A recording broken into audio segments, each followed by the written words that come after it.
麻烦过一下。好，谢谢。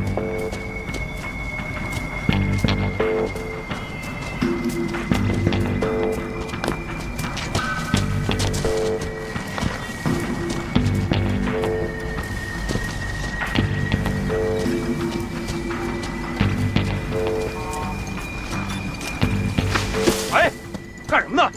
小心点，不是？别碰了！不是保护现场，不知道吗？新来的同志，你再把人吓着。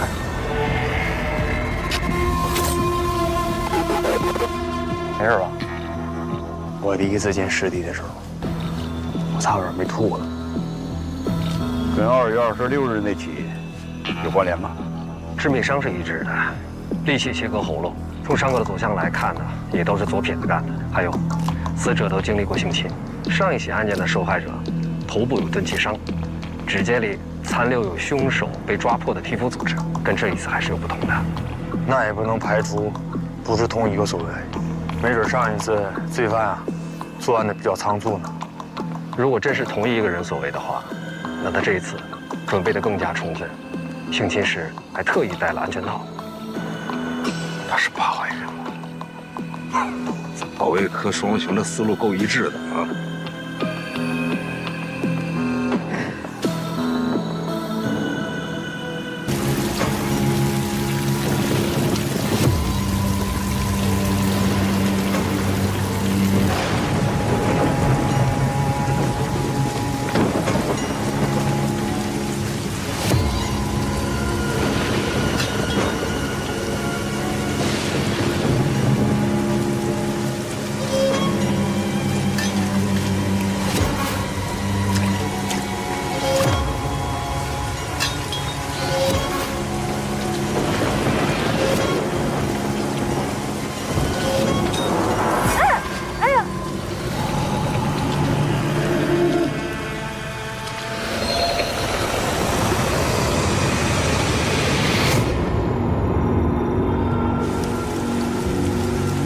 从那边走，我从这边走，咱俩到里面汇合，好吧？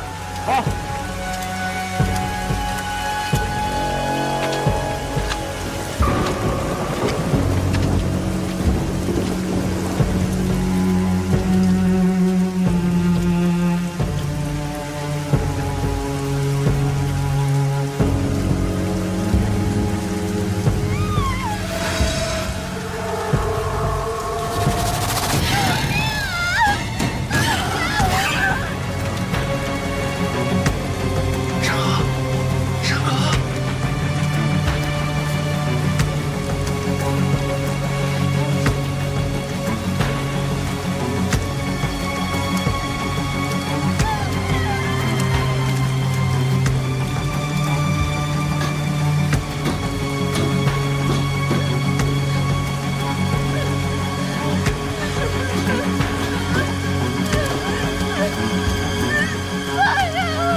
88年到92年系列杀人案，简称88案，受害者全都是年轻女性，生前遭受性侵，死亡原因为利器切割喉部。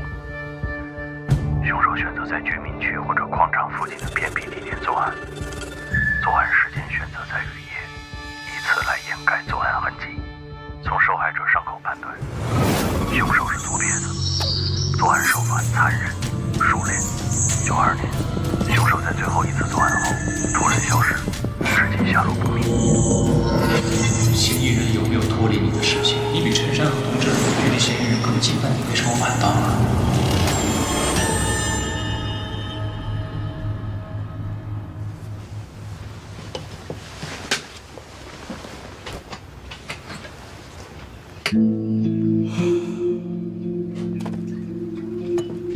我睡了多长时间？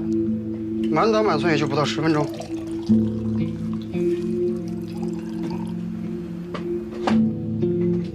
中了大奖了。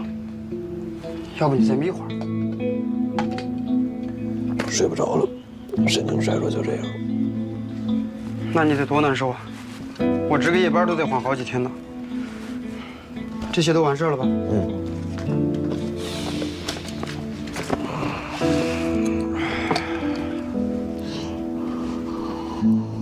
今年能调到的重大刑事案件汇编都在这儿了。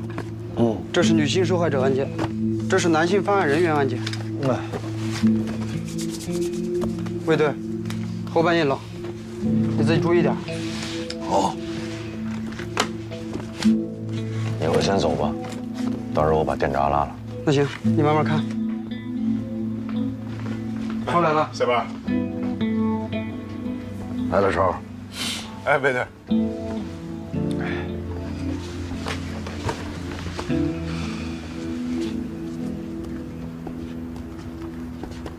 卫队，那个兰园抢劫案在哪儿呢？刚才抓了一小子，好像就是正主。东边左手第3排，628、629那一块。0628。我记得当时一共报过3起吧？第3起没法并案。0928那块。你蹲下来。右手边，928，你看看。为啥呀？因为头2起都是一脚踹门而入，第3起不行。一扇门上6个脚印，无论是破门方式还是力度，都跟前2起不一样，所以没法并案。哦。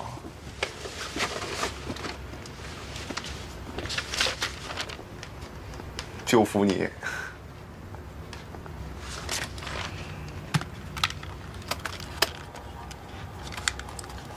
怀中市428强奸杀人案，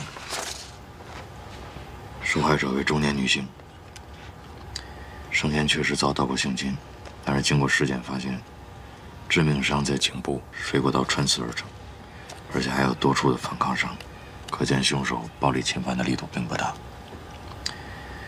所以不能和88案并案。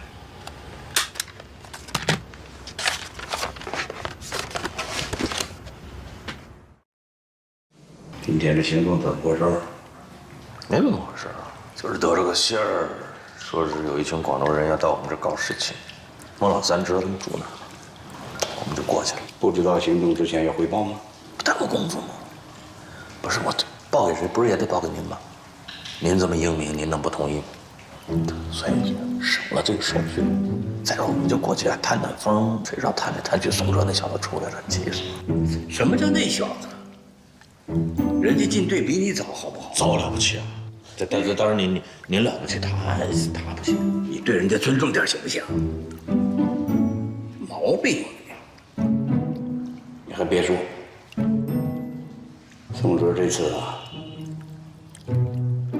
守着上线得下线。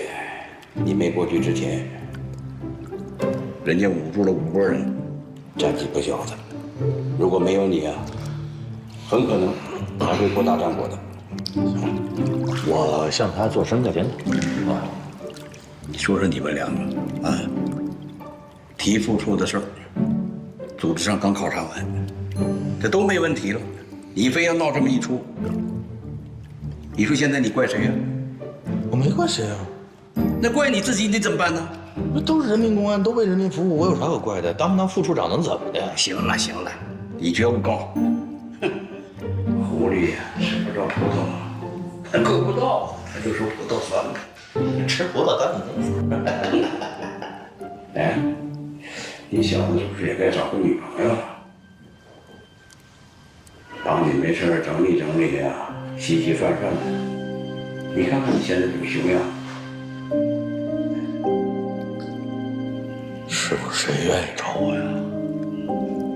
白天不着家，晚上回去该睡觉也睡不着，那找我不就是耽误功夫吗？你有什么功夫可耽误的？我想听听。啊？办88案呢？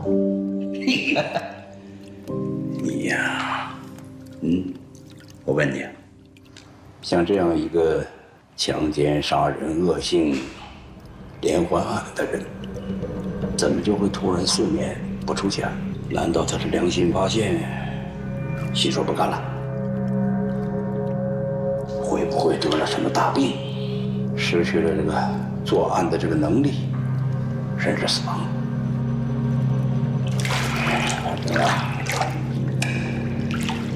现在想把他挖出来是越来越难了。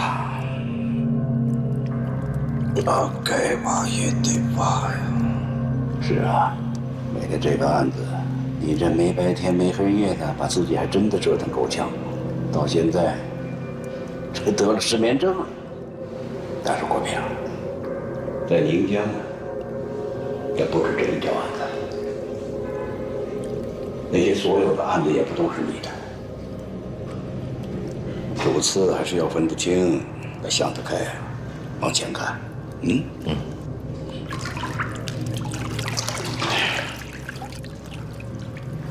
回头啊，抓紧时间，赶快把88案的材料整理出来，准备移交。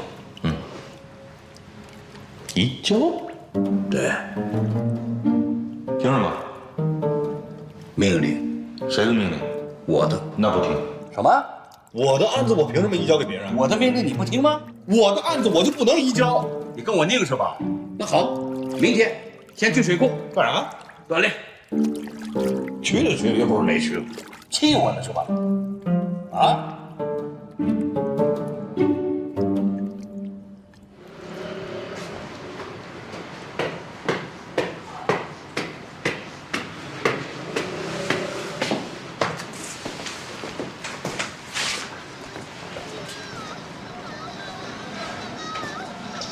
来了，佩姐。上面好多钱呢！哎呀，怎么打到我这妈的神经痛啊！没有，就前面一个门。注意点！上山了啊！干嘛？啊！你去哪里？干什么？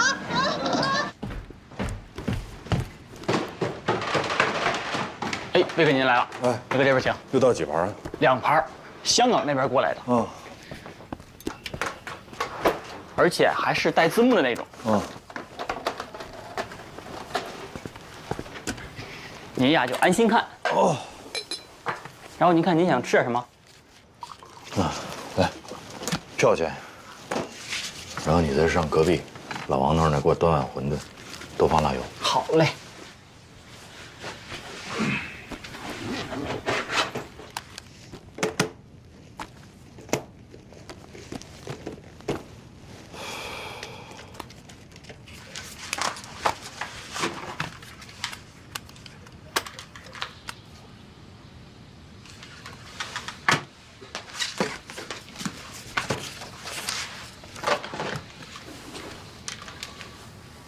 Whenever you slough off skin cells, for example, you're regenerating cells constantly.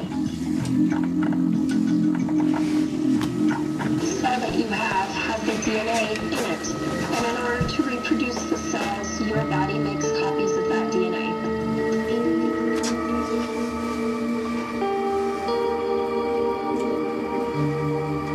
多氧核糖核酸可以用于辨别凶手身份。嫌疑人有没有脱离你的视线？你比陈山和同志距离嫌疑人更近，那你为什么晚到了？我跑错路了。你对电机厂那一带很熟悉啊。那受害人怎么样了？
出租车。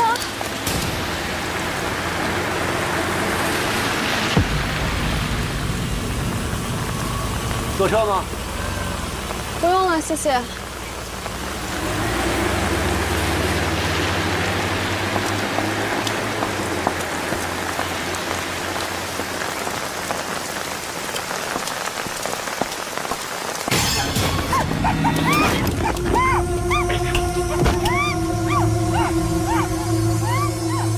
我市气象台在凌晨2点发布了暴雪蓝色预警。今天6时，我市迎来了近10年来最大的降雪。到明天14时，宁江市将持续雨夹雪。降雪带来的降温和冰冻天气可能会影响您的出行，希望市民合理安排出行。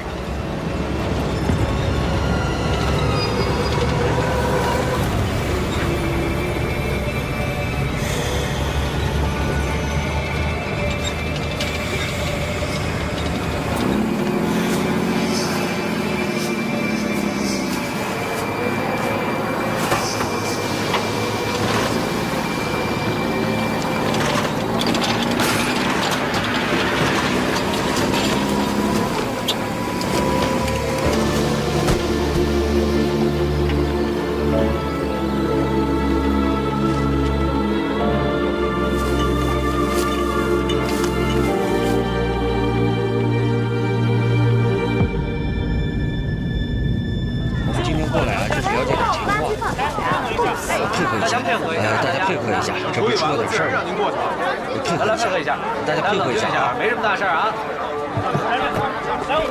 卫队，你可来了！怎么了？出大事了，不然不可能惊动你们。来，让一下。没什么大事，互相支持一下，时间不会很长的，好不好？互相配合一下。包所，往后退，往后退。这是我们豆芽桥所所长包维强。大涛，来了。情况是这样。今天上午5点15分，我们辖区的一个环卫工人到所里来报的案，东西呢就是这垃圾箱里发现的，现在就在他家里搁着呢。什么东西？去看看吧。走，来走。来让一下啊，让一下这儿。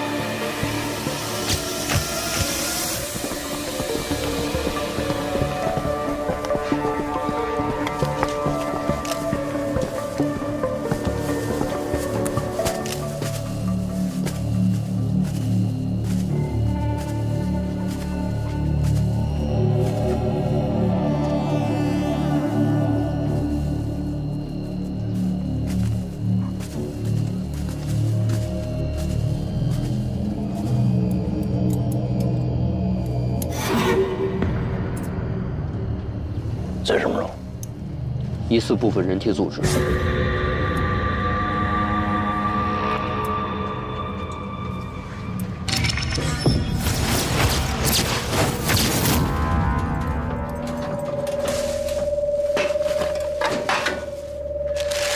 据负责这一片的清洁工讲，昨天晚上干活的时候，他在垃圾点里发现了一个黑色的塑料袋，包裹得很完整，不像是一般的生活垃圾。因为以前也有人经常把食物不当作垃圾扔掉，所以他就把垃圾袋里的冻肉拿了回来。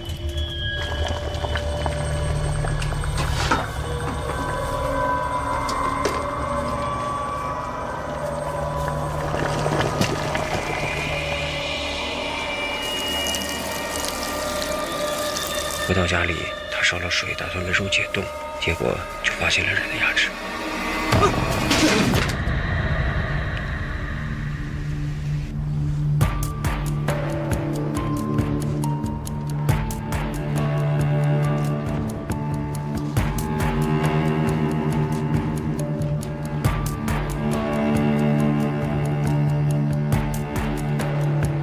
二哥，2个组，3件事。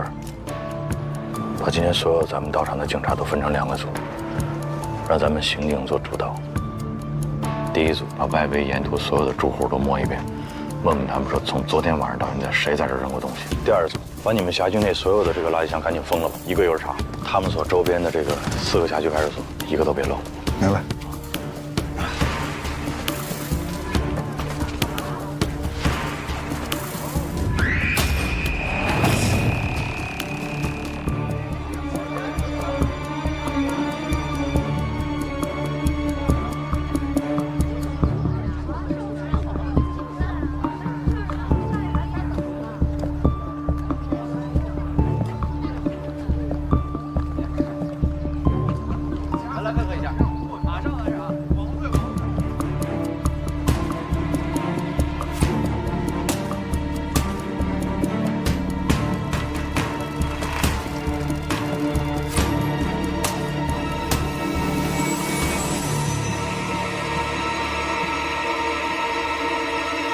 卫队，有冒了。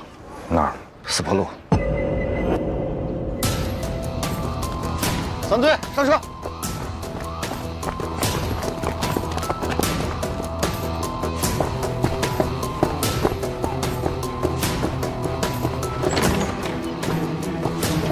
同学们，因发生重大案件，今天的课暂停一次，大家自行复习啊。好。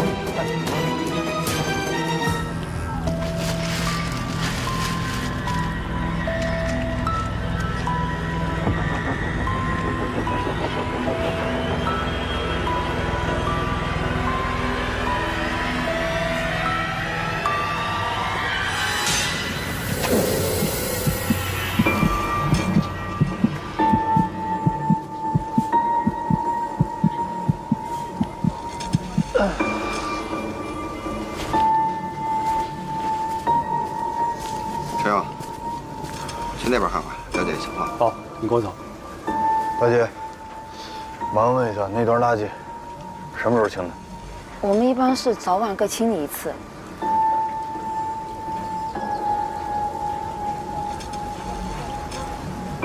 人命关天啊，希望你认真配合啊。你这有什么其他情况，你也可以跟我讲，我不跟你领导说。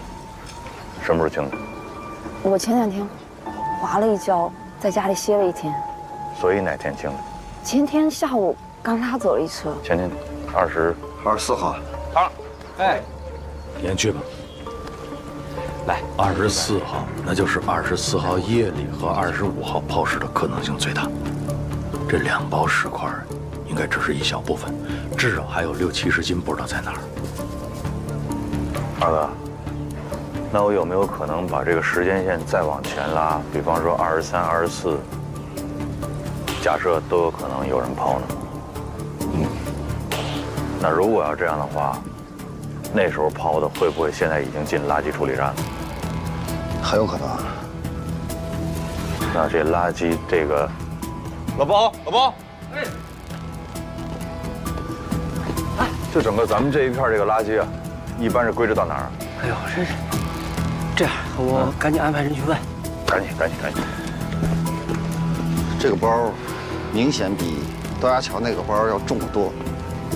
如果那边那个包可以手提着，这个包恐怕拎不了多远。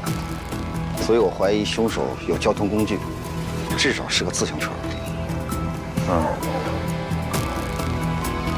咱这么着，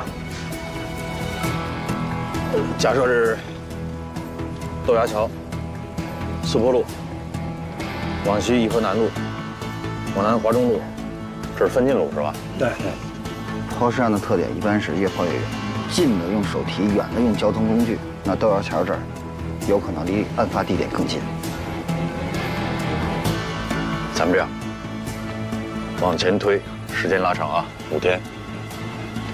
你们去打听所有刚才我提到这些路段的夜巡民警值班的时候，谁看见推自行车的可疑的人，尤其是后座或者踏板上有包的，明白吗？散。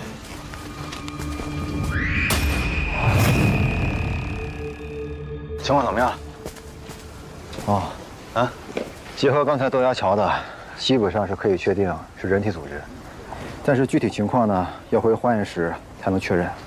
你回化验室那是肯定的啊。你现在就是说，在假定的情况之下，你能给我什么？你估计大概时间紧迫。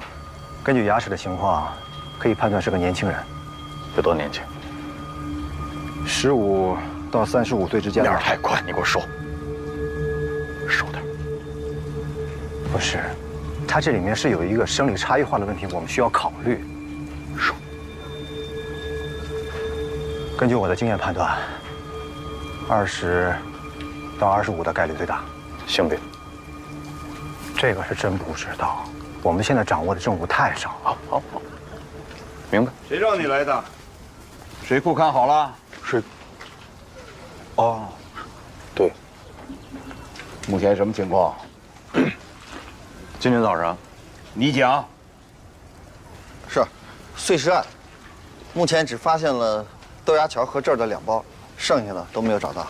附近4个派出所，除了留下几十个人挨家挨户排查，剩下都撒出去翻垃圾箱了。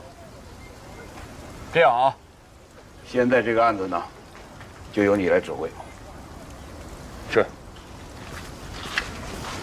你怎么的？还想继续看水库吗？三队同志呢？三队的，过来过来。三队的同志，一人进一个队，带领其他同志熟悉一下情况。别愣着了，行动！是。咱们去那边。这查过的混在没查的里边，本身也没地方。这么多人在这翻，都乱了套了。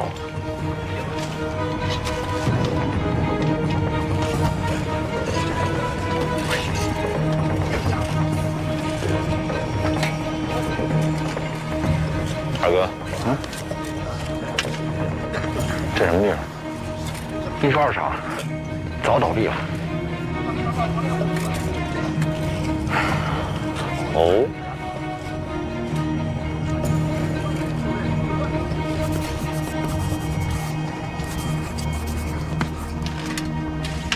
我们现在啊，查过的和没查过的垃圾已经快混到一块儿了，得想办法去问一下，好吧？好吧，师傅。站长，咱们这个垃圾的堆放是按照您跟我说的大概日期来的，是吧？都没错。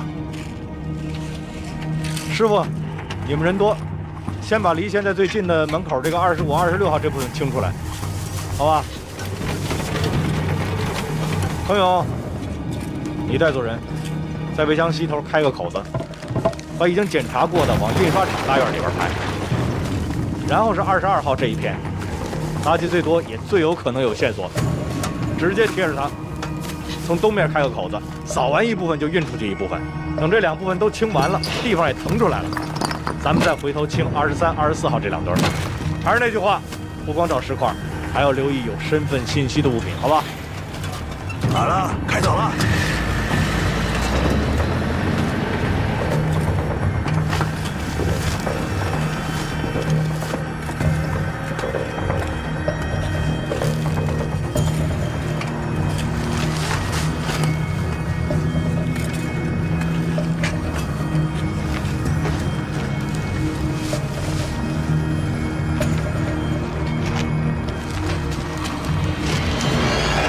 别动！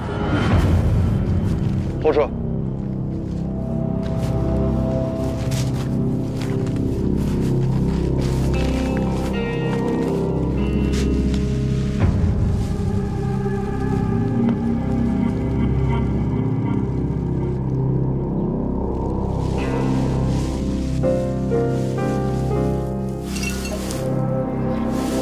江东宁江市。没有，应该没有这个市字。宁江什么分公司？这应该是22号的垃圾。兄弟，你先靠边喘口气。啊，没事，我还行。我叫技术科的人，顺便给大家带点姜汤水。啊，再弄点感冒药过来。好嘞。啊，怎么了？说，小王庙派出所来了个电话，说有维协群干警看见过可疑的助力车。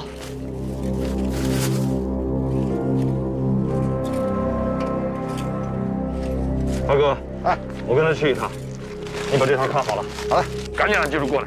离开那会儿，这个东西现在谁也不许动，明白吗？我们这片啊本来就很偏，过了晚上10点，马路上基本上就没什么人了。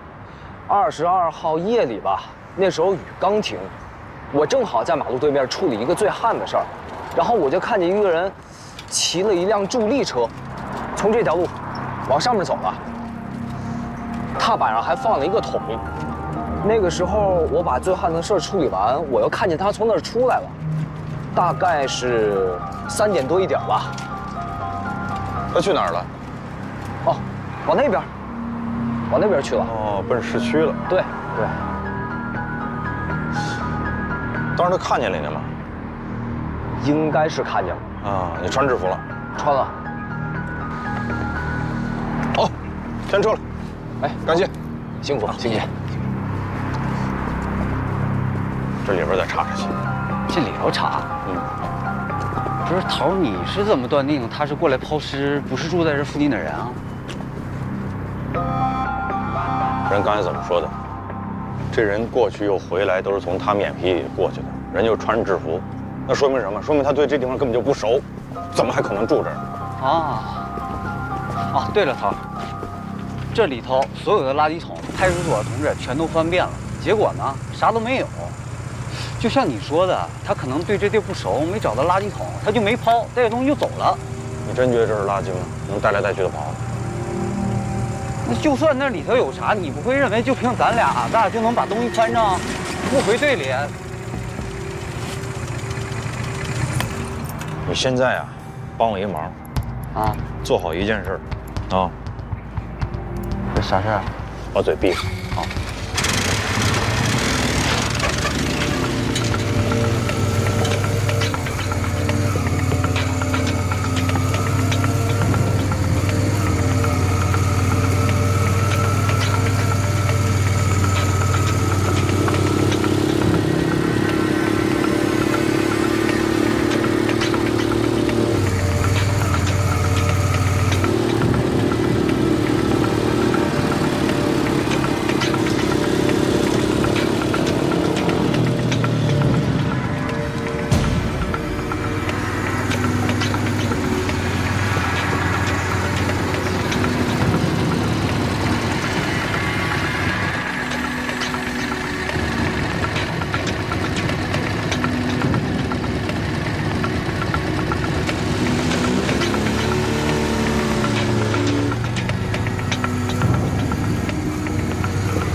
3条路走哪条？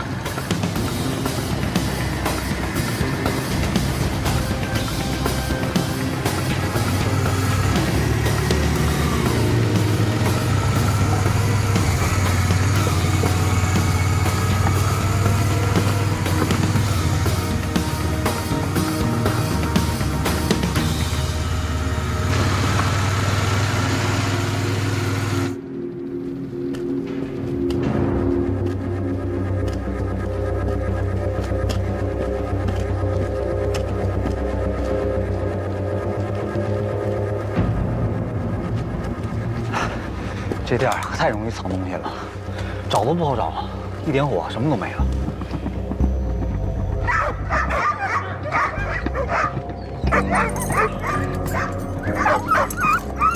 你们怎么知道的？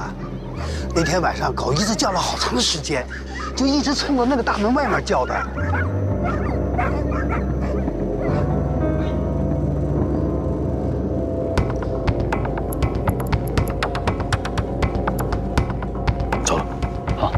谢谢啊。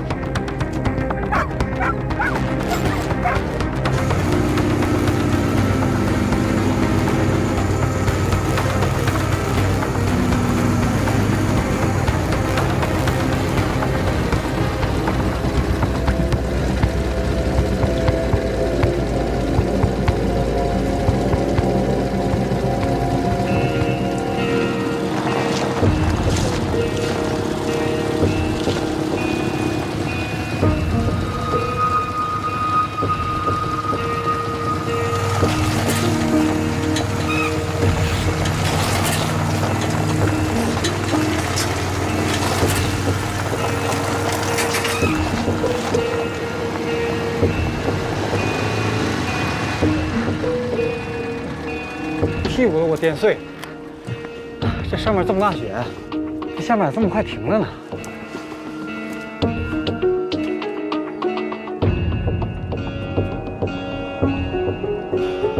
哎呦，这么陡的坡啊，要没我，你骑都骑不上去啊！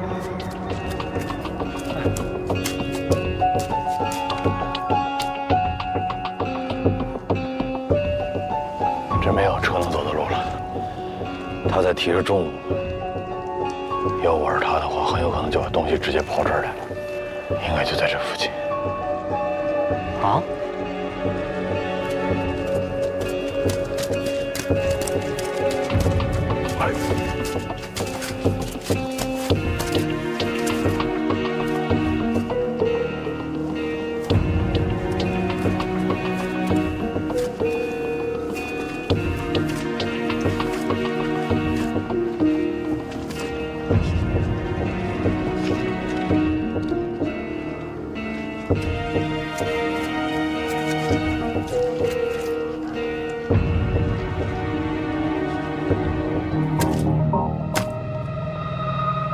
的印子。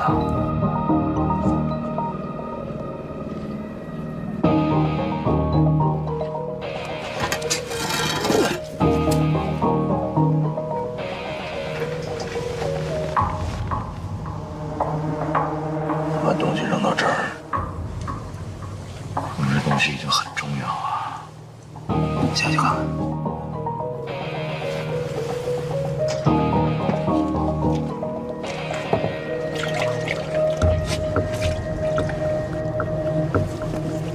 仔细点啊！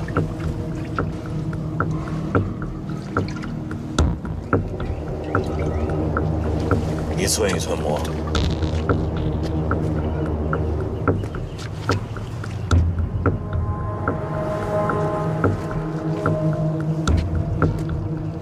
每个角落都摸遍了。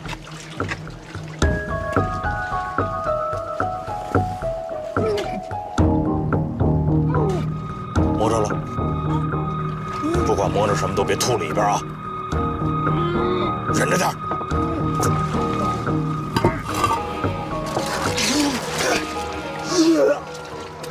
飞，出来，让你看看什么叫师傅。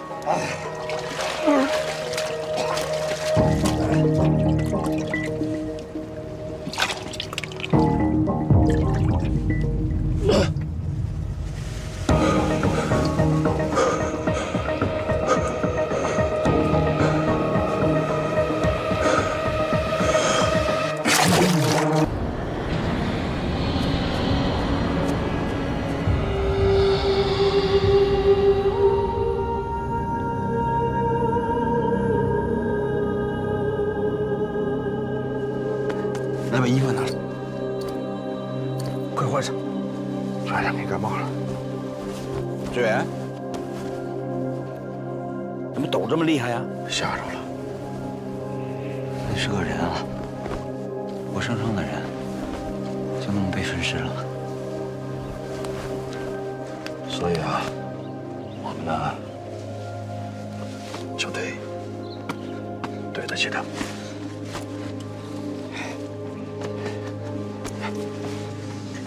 好了，照顾点他。怎么成这样呢？啊？颅骨骨质发白，表面光滑，应该是经过高温的蒸煮。哎呀，这看起来像是一个未成年的。从颅骨的综合特征来看，应该是名女性。要是有其他部分的骨头比对着看的话啊，应该会更加准确一些。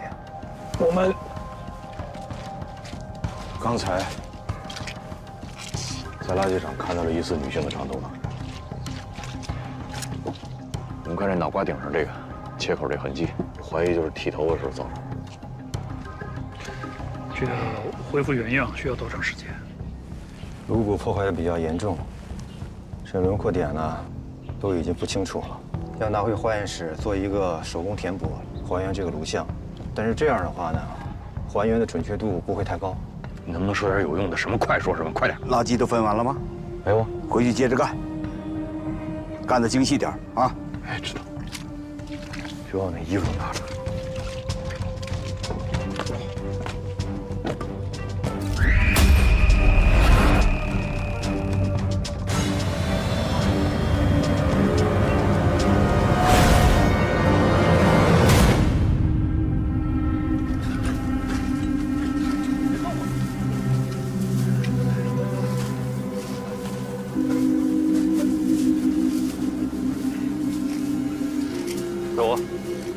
师傅，陆平，累坏了吧？还好，那两片啊，都清完了，什么也没发现啊。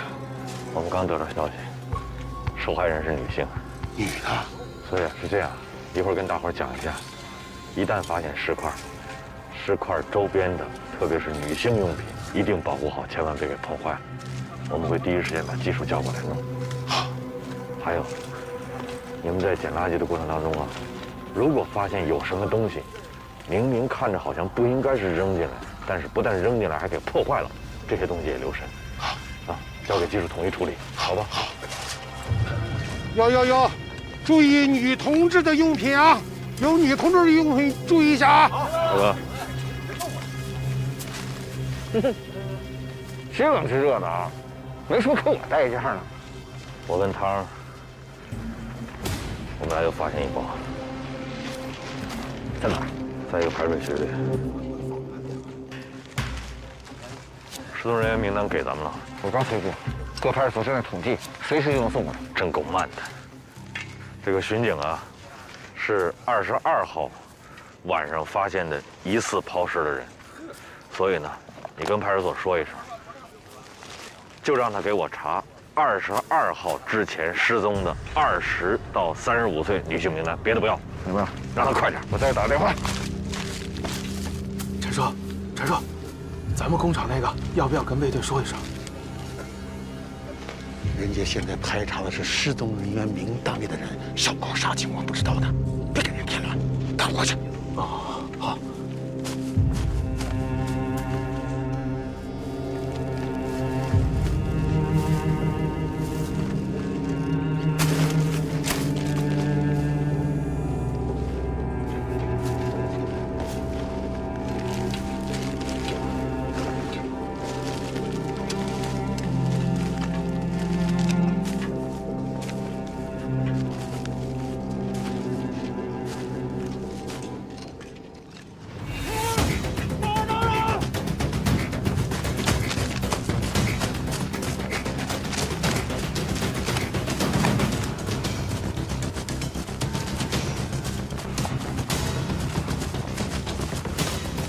快叫技术，快跑跑，快点，快记住！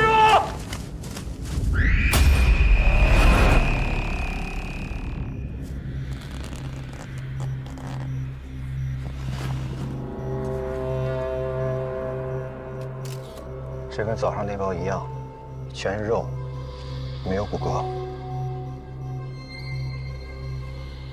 这部分，根据我的经验判断，应该是颈部的环状关节的前呼吸。但是，从肌肉的伸缩程度来看，不像是死后被人切断的，应该是活着的时候被人一刀给割喉了。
来盘生姜，暖和。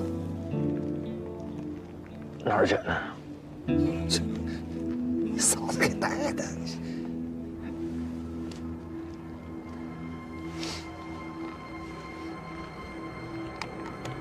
我觉得他回来了。什么？那个人，我觉得他回来了。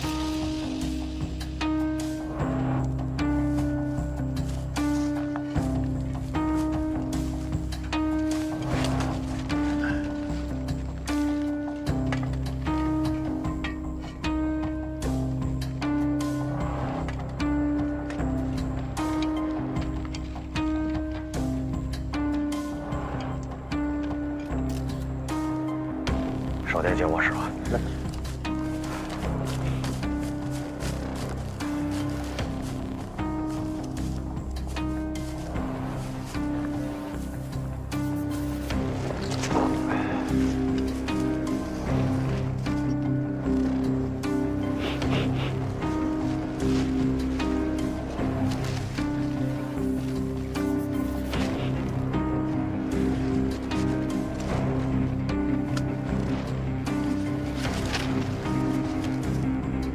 军儿，哎，地图带了吗？在。找五分河粮站。找到五分河粮站。要有铅笔盒。杨树村小学。找到杨树村小学。好，延安巷。找到延安巷。二哥，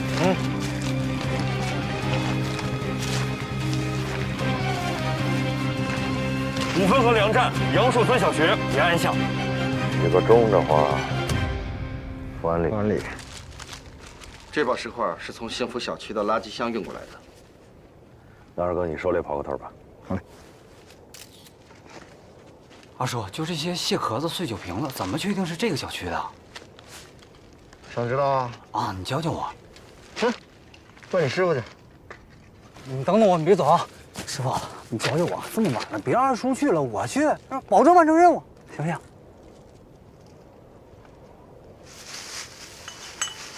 你喝得起这个吗？上沟大区。这一瓶刚我半个月工资了。哦，这个月份，你买得着螃蟹吗？买不着。你吃饭用餐巾纸？我不用。明白了。这跟这有啥关系啊？小伙子，这可不能含糊。看你这意思，你还是没明白。你师傅的意思，幸福里是这一片高档小区，就是俗话说的富人小区。阿奎，我这样解释行吗？还有问题吗？没问题。你明白了，我还没明白呢。去了之后怎么做啊？找到这个吃螃蟹的，他有可能是这个抛尸的目击者。不管他去过哪儿，什么时间去的，然后怎么去的，路上都有谁，看见了什么，听见了什么，闻到了什么，我都给他调查清楚。哎，啊，骑摩托车去。哎，好嘞，保证完成任务。路上慢点，别乱七八糟的。好嘞。好，失踪人员名单收过来了。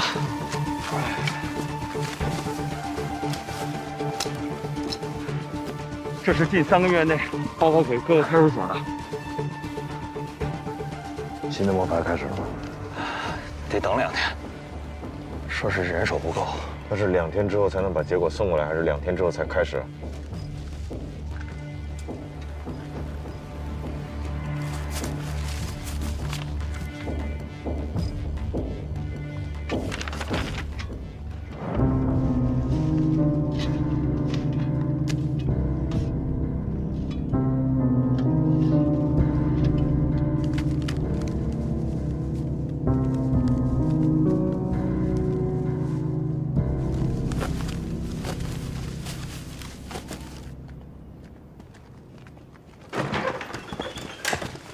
师傅，您坐。师傅，您想想，最近咱们电机厂有没有失踪的？没有。再想想。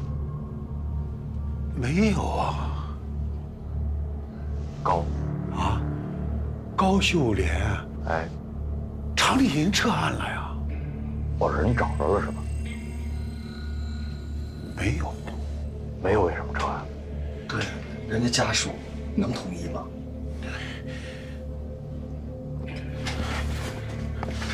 小周，哎，来，你给那个卫队和这个检察官把那个事儿给说清楚。哦，卫队，就上礼拜1晚上9点多，我刚洗完澡回来，就看见高姐走在我前头，从后门出去了。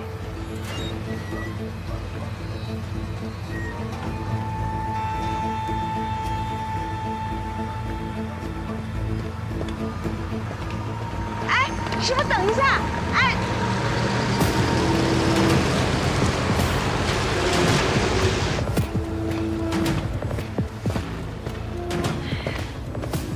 那天晚上后，就再也没见过他。你家里找不着人，他也没有亲戚朋友啊。不是，那为什么要撤案呢？不是，他那个厂长不让说。最近咱们电机厂不是在改制吗？这个聂宝华天天找一帮人来厂里闹，非逼着这个工人签字同意。厂长就说这个最近厂里不能出事儿，你出事影响不好，就劝人家属回老家找找，所以就没报案。对，这高姐不是工会主席吗？对聂宝华那帮人的态度就一直就比较强硬。多大了？39，就前工会主席退休，大伙儿选的他。有多高啊？头发多长？身高有1.6米冒点，头发是齐肩的。那天你还看见什么可疑的人？有个人，就是砸我们厂长办公室的那个，好像叫虎子。他每次来我们厂里闹事，都骑辆摩托车。什么样摩托车？就那个踏板的那种。明白。师傅，这边你听讲。好，二哥，咱走一趟。冒火了。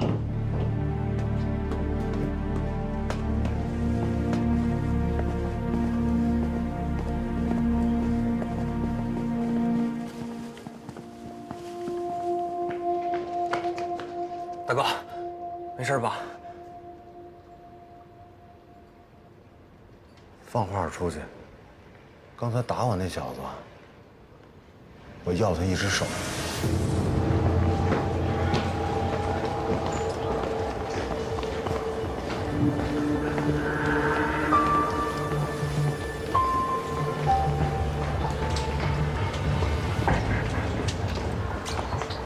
魏队，您这是？看见虎子了吗？虎子？不知道。二哥，这。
走开！你不准动！再动我杀了他！别动！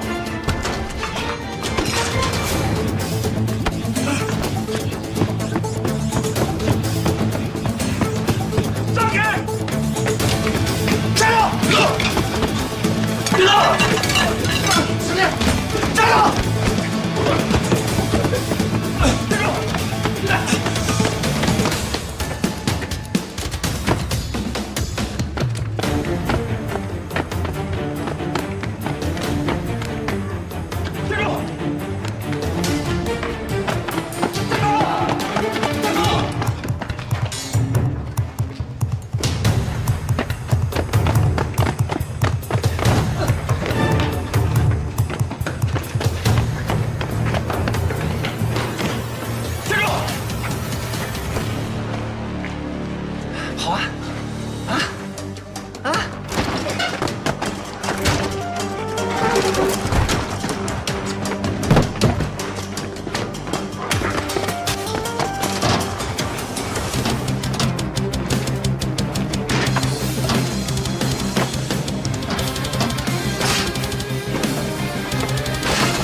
安全了啊！没事吧？没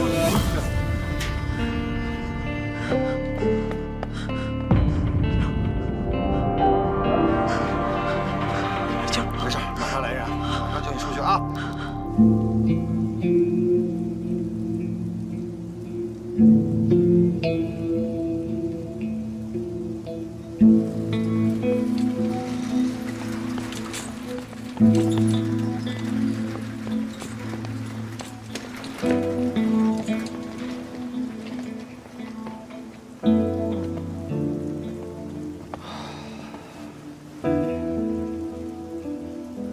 那高秀莲说了，他跟虎子对着干，所以把他给绑架了。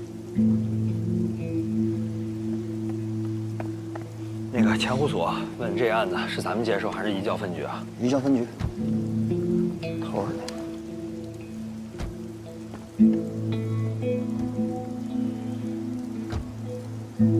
行了，虽然扑错了，毕竟救你一条人命。啊？也是。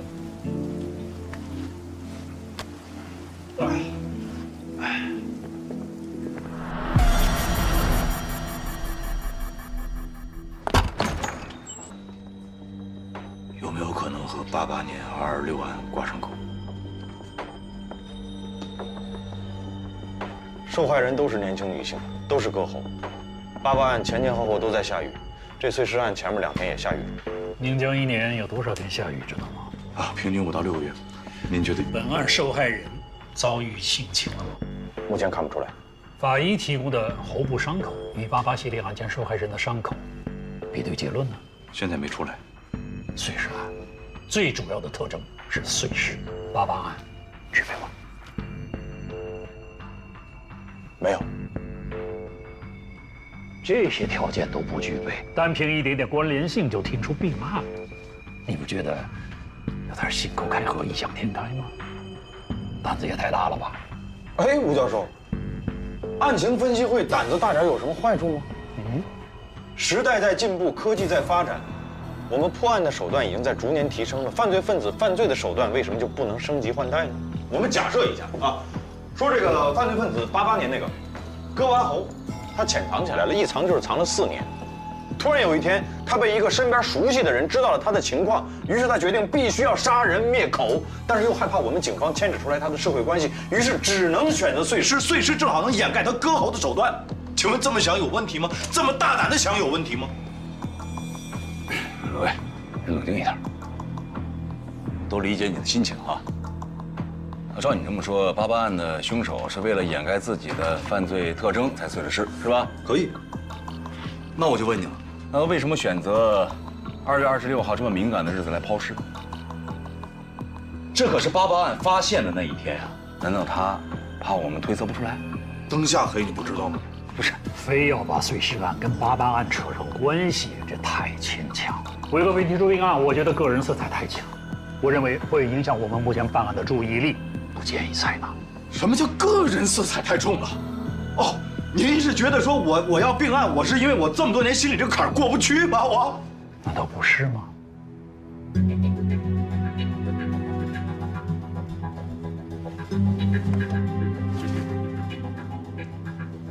陈山河的牺牲，是我们都不愿意看到的，但他的死，应该是你的动力，而不是你淡化纪律意识、凡事自作主张的理由。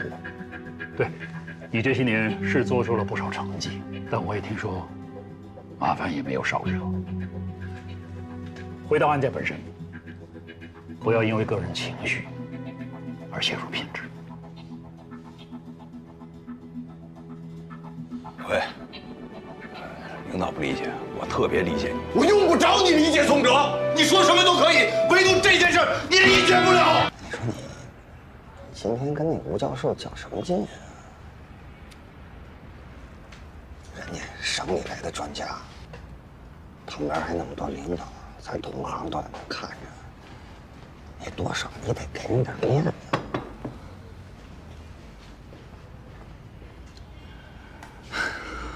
你呀，你这心里面有一块大石头，你这大石头要是放不下呀，你迟早得把自己压垮了。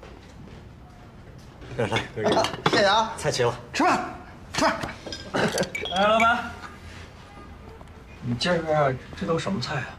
这是豆角炒腊肉，肉末茄子，芹菜牛肉，腐竹肉片。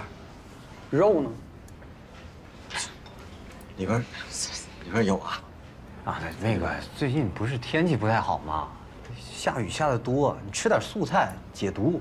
就因为老下雨，所以要多吃肉。扯什么吃素排毒？是不是怕了？肉都不敢吃了？啊！你白长那么大个了你啊！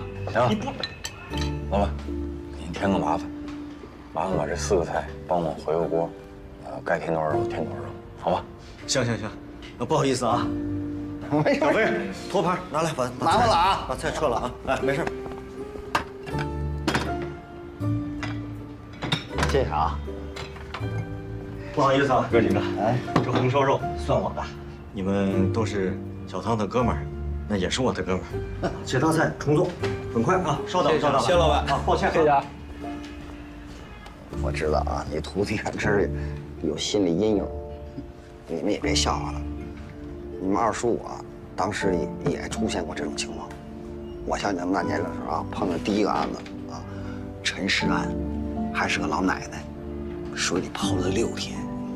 我当时在岸边，我一看，哎呦，这家伙给我吓的，我那脸比他还白呢，是吧？打那以后见着水我就怕，可我现在学会游泳了，知道怎么回事？有一次在岸边正找线索，我那队长趁我不注意，咣当一脚就给我踹江里去了。我这扑腾就会了，没有过不去的，知道吧？都吃啊，谁也不许落呀！吃。你看着干什么呢？来来。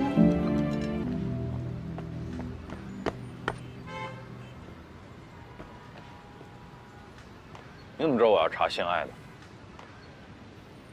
没事，别老瞎打听，弄得好像我们这有什么行动，你第一时间知道，这成什么了？这是我求着你来的吗？小聂总，哎，跟魏警官说说那姑娘的事儿。啊，行。哦，是这样的，我们这儿呢有一个兼职的姐妹叫爱爱，上个礼拜就没来上班了，电话也联系不上，东西还在。哦，当天工资也没结，这也奇怪了，她是因为缺钱才晚上兼职来上班的。爱爱，她真名叫什么？真名都不知道。东西在哪儿？啊，里面这边请。好。啊，就这儿。我记得是，啊，这个。这个爱爱啊，人走了，东西还在，这都是。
对对，看什么呢？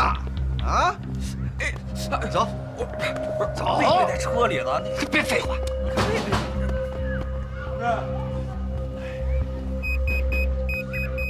师傅，哎，你好，是领养队的，了解一下情况啊。你看看这个。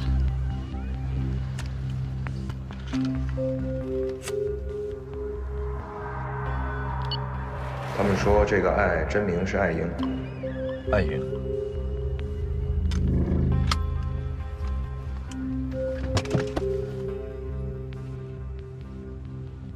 住下。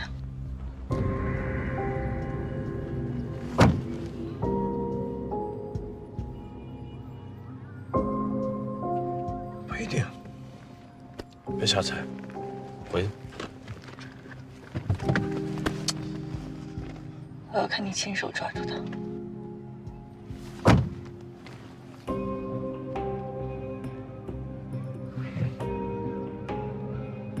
那你一定也知道，我比你还想抓住这个人。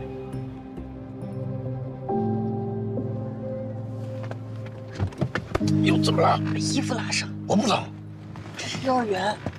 用你提醒。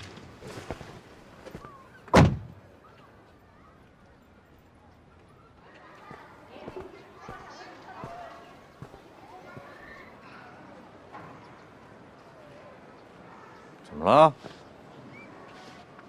把衣服都扣上。不冷，不冷。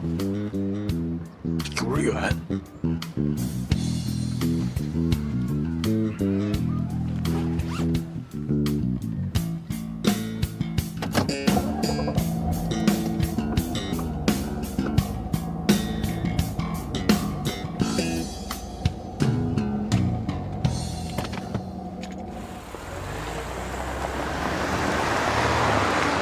幼儿园，就你看着最凶，笑着点，笑。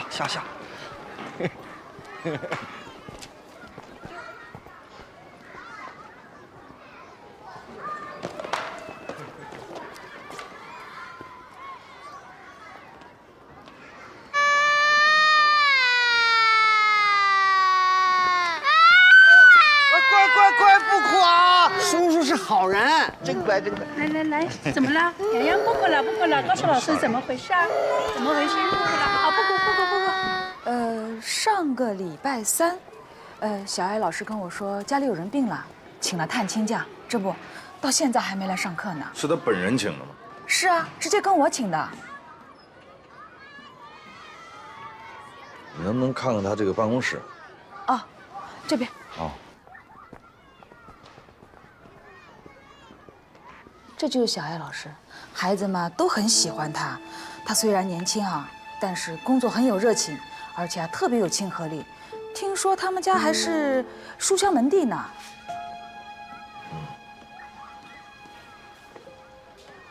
近照吗？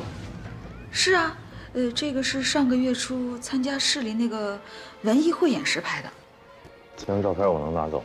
个人物品这。放心，园长，我们呢给你列个清单，签上字，调查出来要是没有问题啊，原封不动给您送回来。行吗？哦，放心吧。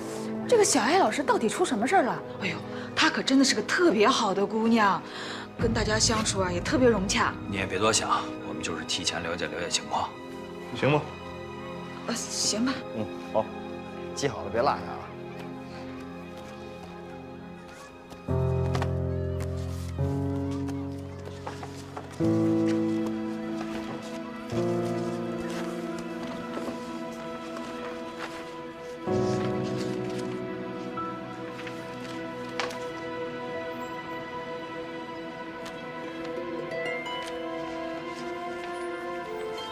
把这个登个记。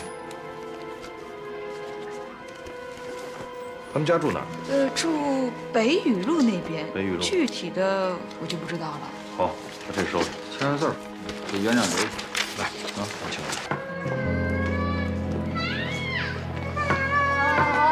好，不，好，来，什么事？快进去。有那么吓人吗？好，不哭了。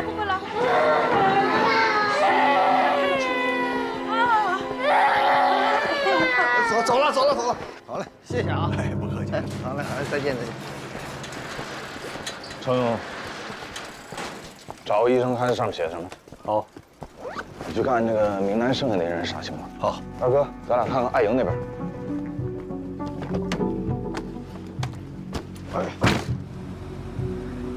艾莹，女，28岁，小红花幼儿园老师，结婚3年。3年。对。她的丈夫叫严春生，是肉联厂6车间的工人，半年前就下岗了。住在宁江市前湖区北雨路28号1单元302，也就是热恋厂的家属院。半年前他就搬出去了，在湖西街小屋村住过一段时间，再之后住哪儿没有再做过变更登记。啊，那肯定不在我们街道。昨天接到你们的电话，我们就挨家挨户问了，没人失联失踪啊。你们街道多少户人？3745户，常住人口有9361人，流动人口常年在400到500人浮动，最后一次登记是406人。这么多人，这么快就挨家挨户问了？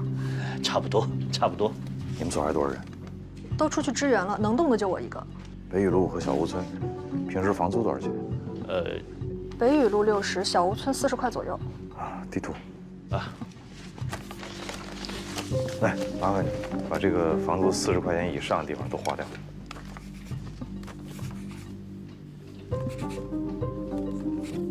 麻烦你，把你确实落实过的地方标一下。等等，我说的是确实落实过。啊，好。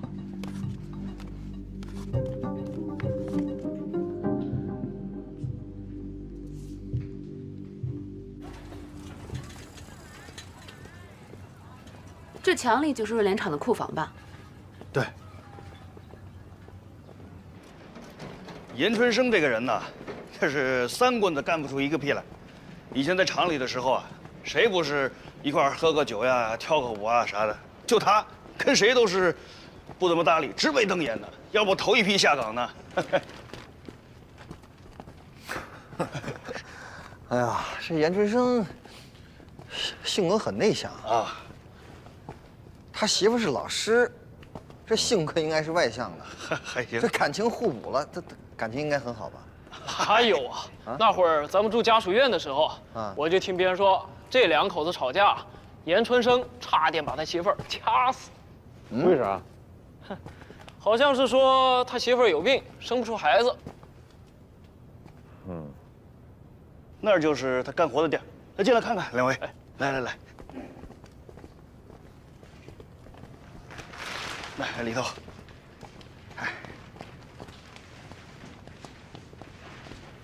这袁春生在你们车间具体是干什么工作呀？切割猪肉，大卸8块。要不咱们厂里啊换了机器，严春生那手艺啊，他还下不了岗。一晚上他一个人能拆20多头猪呢。哦，啊，他夜班啊，可不是嘛。要不咱们怎么说不是他媳妇的问题啊，是他自个儿不够卖力。二哥，哎呀，这车间呢，得有小半年没用过了。那得有。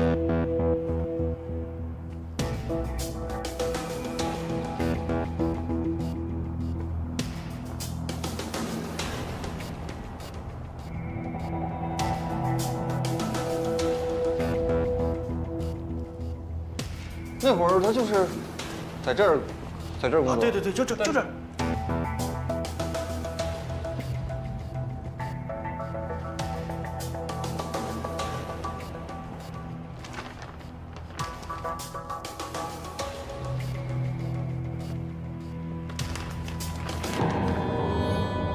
魏队，少了一把。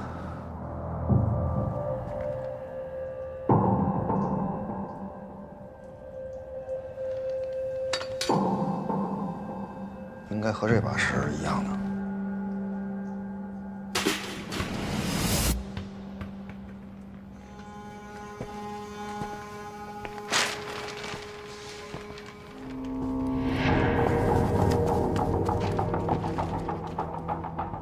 从后边看，他还挺像严春生的。你这么一说，是挺像的。这严春生也一天到晚穿个皮夹克。乖，不哭啊！这叔叔是好人啊，拿着。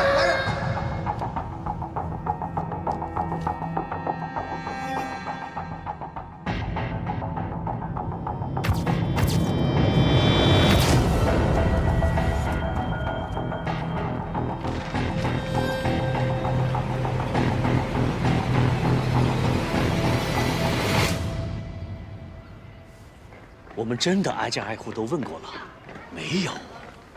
那行，辛苦了啊！哎，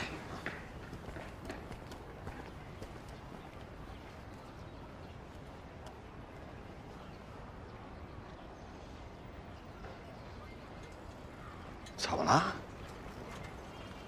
不对，但具体哪儿不对，我说不出来。办案嘛，他就是这样，就跟我在家辅导我女儿做数学题，总是自我怀疑。怎么样？二叔啊，头儿，病历事儿搞清楚了，是流产。流产？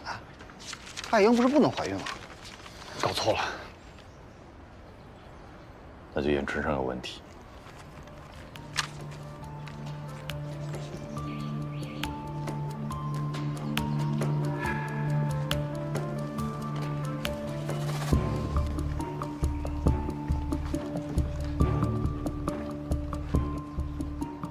艾莹外面有人儿，被严春生发现了，一怒之下行凶杀人。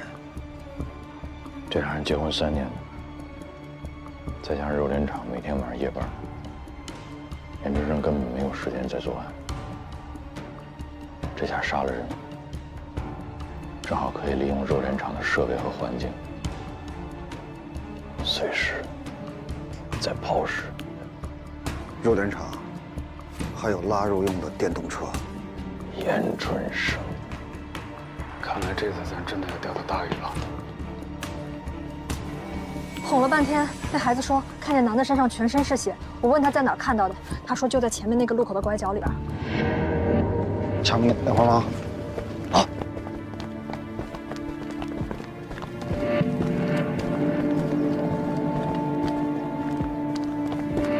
就是灭灯这间。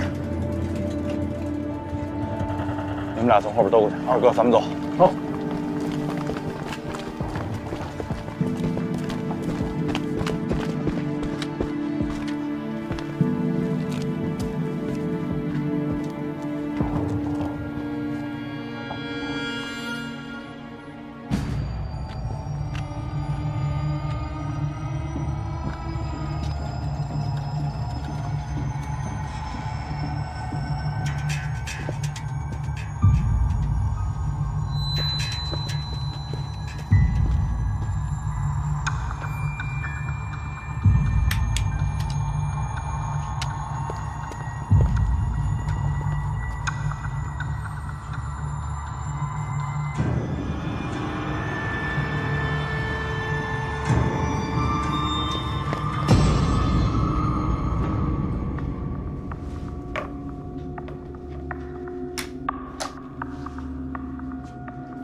头，后面没人。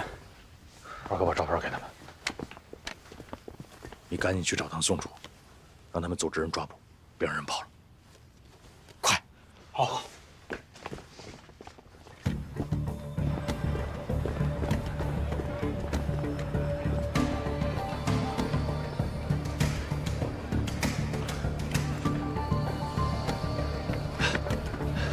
宋楚，宋楚。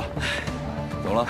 卫队已经找到了艾莹的住处，他让你一旦发现这个人，立刻进行抓捕。严春生，头，哎，来，让咱们人看一下这照片，只要发现直接抓。行，知道了，你赶紧回去吧。先走了，辛苦。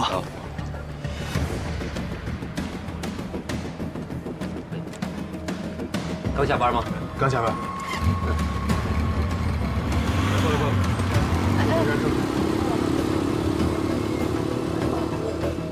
去哪儿？去银行取钱。哎，你好，这边。好，谢谢。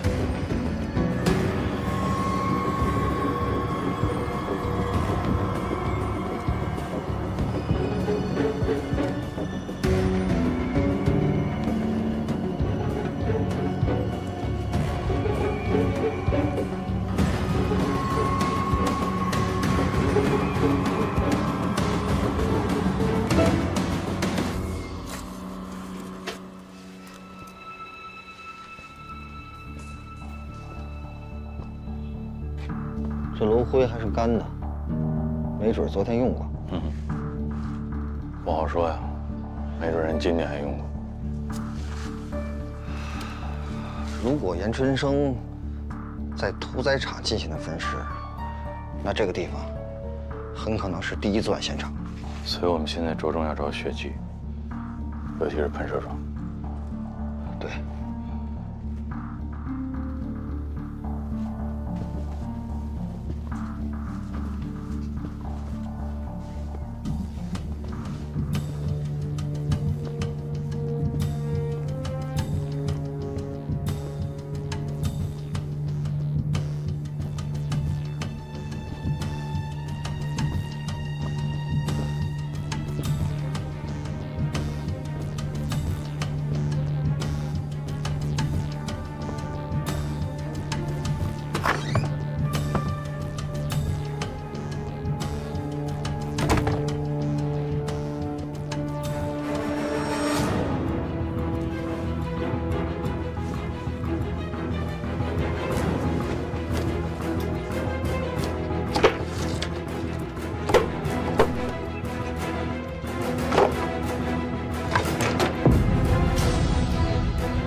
刘队，看这儿。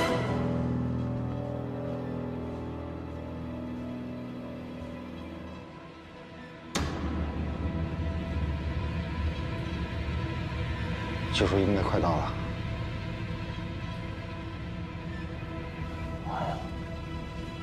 保护现场。先出去。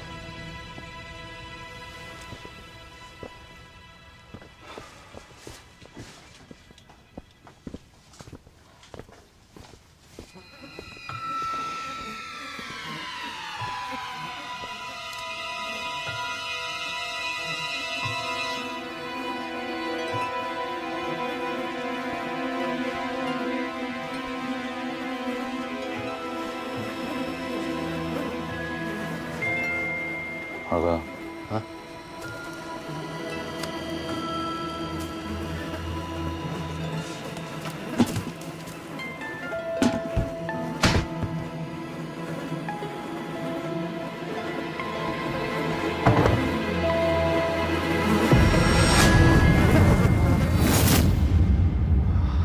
奇了怪了，又发现个死尸，还是个男的。派出所的，我找魏队。魏队，派出所电话，疑犯找到了。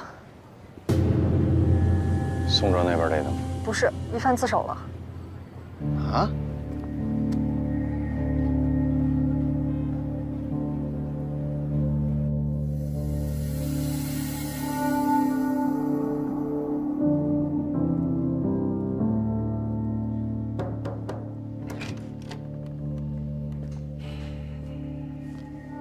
对比过了，死者就是严春生，案子现在移交分局了。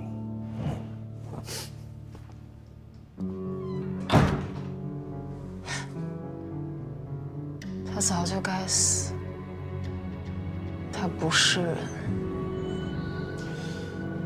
我还有最后一个问题想问你啊，你衣服上这个花哪儿来的？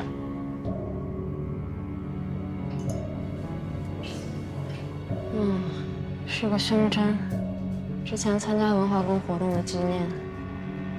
每个女孩都发了一朵。什么人参加这活动？各个单位都有，太具体的我也不知道了。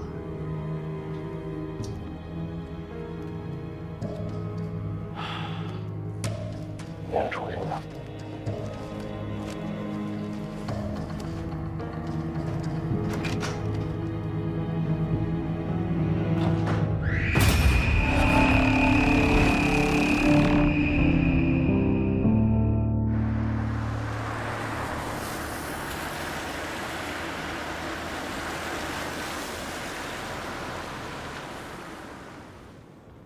新失踪的人员名单全在这儿了。这哪有姓艾的呀？是啊，这都找多少遍了？已经刨了4次了，目前只发现颅骨，没有发现其他部位骨骼。警长就说了，他还会再次刨尸。魏队，你要的团委活动人员名单我给你拿来了，40岁以下的女性一共71个人，全都在这儿了。你先看看这个除了名字对不上，其他都没错。棉纺厂的，失联1个礼拜了。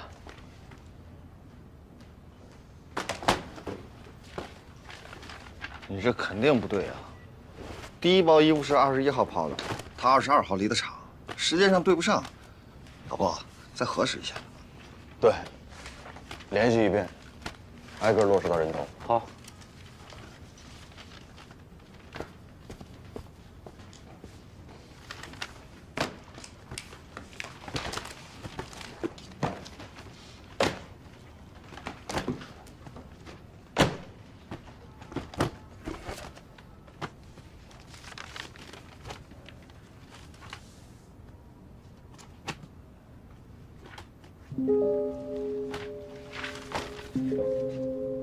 于爱琴，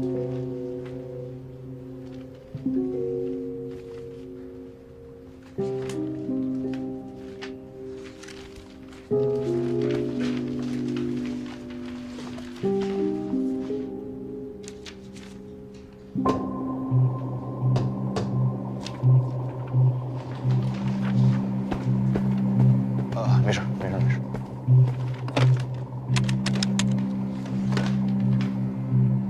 你好，请连呼3遍95733，速回电话3325-571。啊，于爱琴、爱卿，这俩名他不挨着。陈浩瀚还老管自己叫陈好汉呢，你就不能让我蒙一下？行，但愿你蒙的对。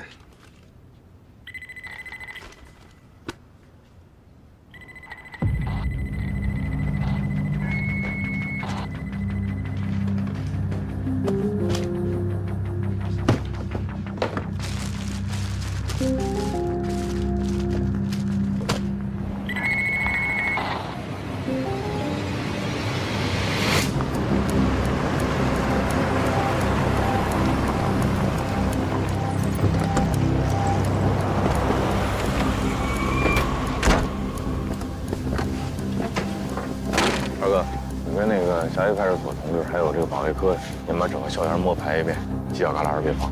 走。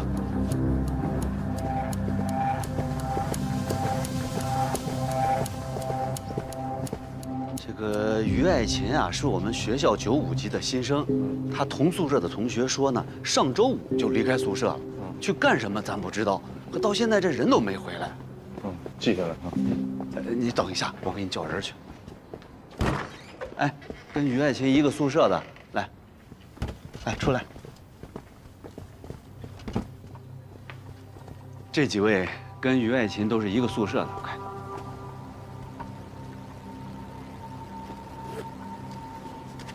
看看这些东西，见没见过？眼熟。你们好好想想，身边的同学有没有穿过类似的这种衣物？这些都是于爱琴的吧？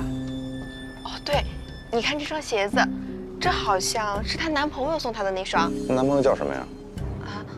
我不知道。见过吗？没有。那你听谁说她有男朋友呢？我猜的。她这个人挺孤僻的，平常也不太跟我们说话。你为什么猜她有男朋友？她家里条件又不好，如果不是她男朋友呀，哪能买得起这样的包包和衣服呀？是吧？行。好，知道了，就这样。行，那你们先回。老师，于爱琴是出事了吗？于爱琴，你呀，带我去他们宿舍看一眼。那我先跟宿管打个招呼。我跟你说的是带我去他们宿舍看一眼，没让你打招呼。啊，那先回吧。走，回去。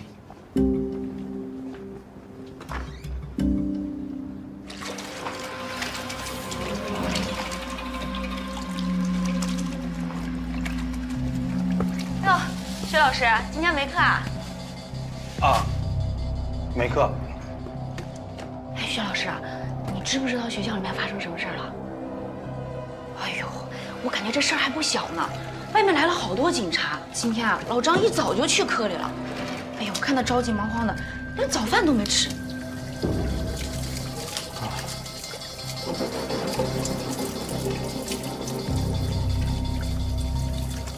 我走了啊。哎，好嘞。哎，徐老师，等一下，你顺便帮我倒下垃圾呗，谢谢啊。没事儿。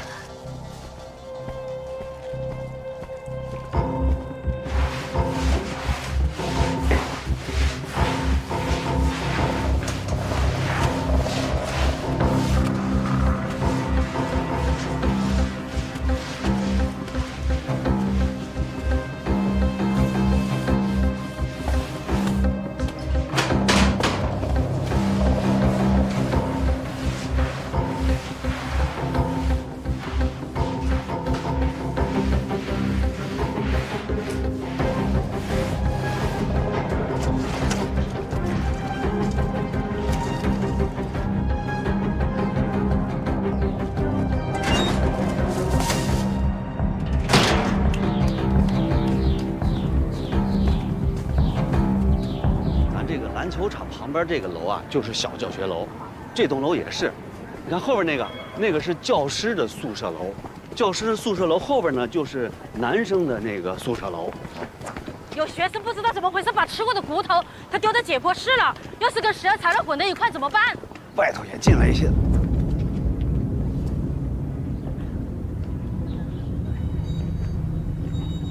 大姐刚才说那个骨头扔哪儿了？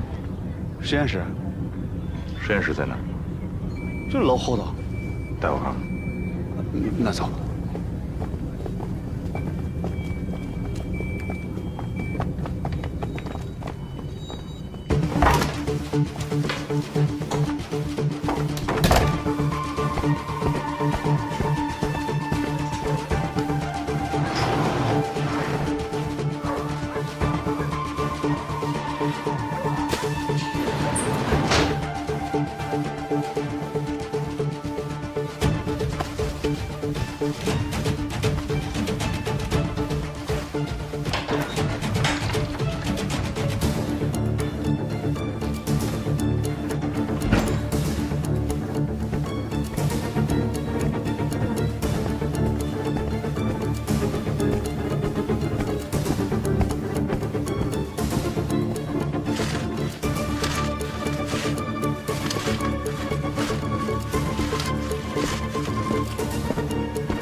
徐娟，把这封起来，看着别让人进。是。你们现在把于爱琴的个人物品也封起来，包括床铺。不是，我们有时候这人体教具放的不是很合适。你们有没有被泡过的、被福尔马林泡过的教具吗？有吗？我赶紧跟巡演会走。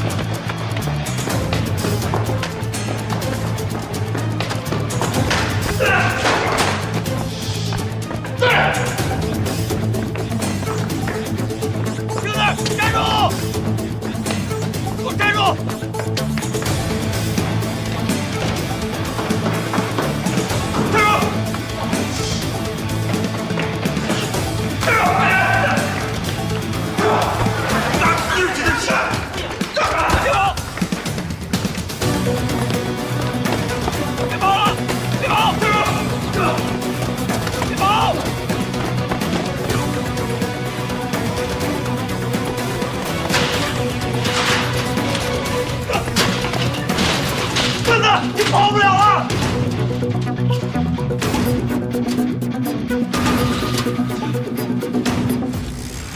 哎，同志，公安局的，送货的。送货的？送什么货啊？厂里面的货。等一下，同志。当老师的，什么老师？都看清楚，正门、西门、北门、东门，所有门外侧的道路全部封死。是。师傅，什么情况？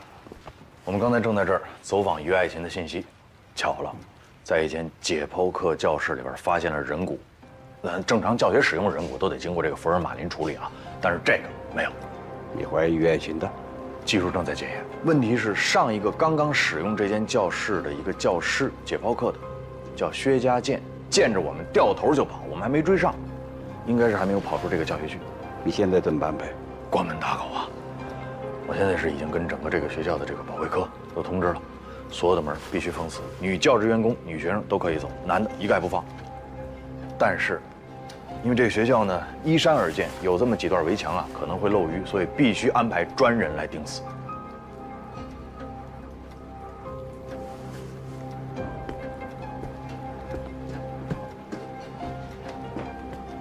赶紧安排刚到的人补上。是。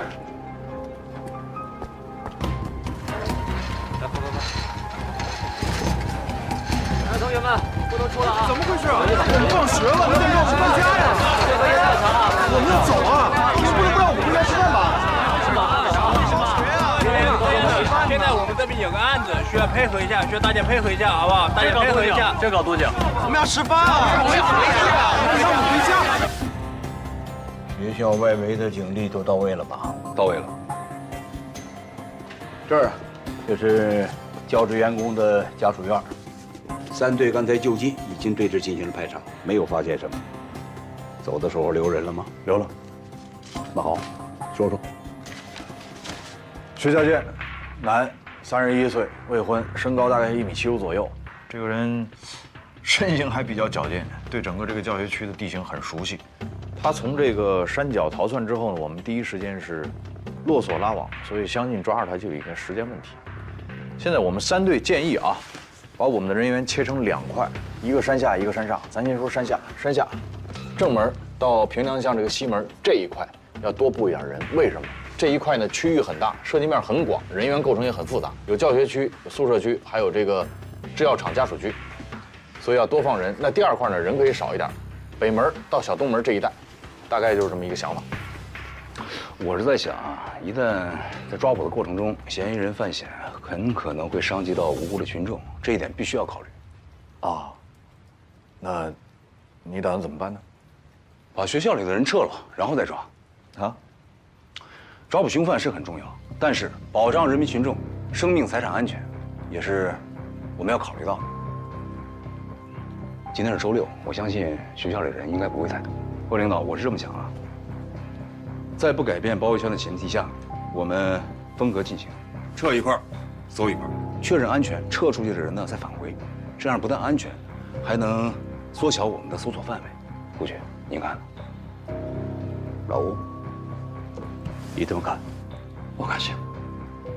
那行，宋哲，这样啊，你带上区治安，还有刑侦2个大队，加上学校保卫处，就从这制药厂的家属院开始给我排查，一定要做到啊，楼不漏户，户不漏人。是。稍等，这是排污水管缆图啊。嫌疑人会不会从这个排污管道跑出去啊？派人把所有通往校外的这个排水口都给我卡死。明白。再等会儿。这是什么图？这2个图不一样是吗？这个是个老图。哦，这是老图啊。这个也是排水系统吗？这个是很早以前的那个排水槽，已经废弃了，也不流向那个学校外面。行动。是。你带人去红玉楼，你们带人去博学楼，男生宿舍、女生宿舍、教师宿舍，所有的出入口给我设卡，一层一层往里搜。是。一组跟我，2组跟我走。蓝组这边。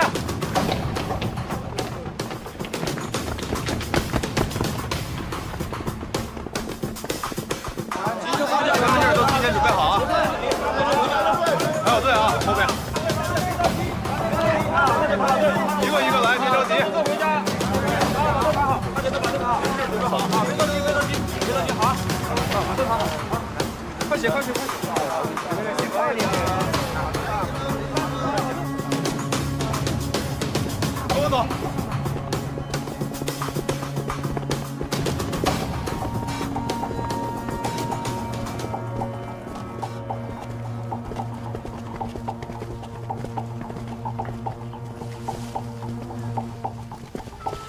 来，过去。什么情况？确定是人体骨骼，袋子还是新的，应该是今天抛的。恐怕其他地方也会有啊。通知所有人，一会儿排查的时候要特别留意所有的犄角旮旯。好。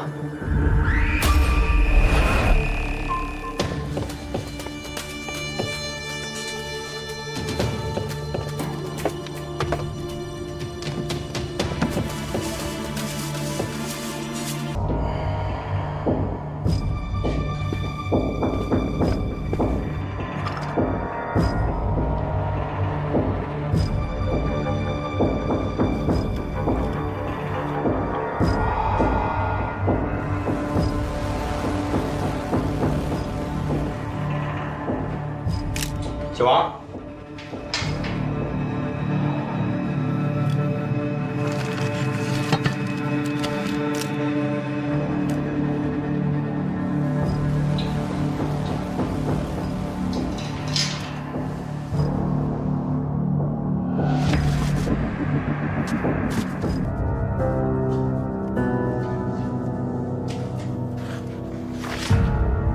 薛家健，本地人，对，本地的，一直都住在和平路吗？从小就在。那儿有个和平路小学，你知道吗？我就那儿毕业的。还是校友。哎，你知道上学那会儿最烦什么吗？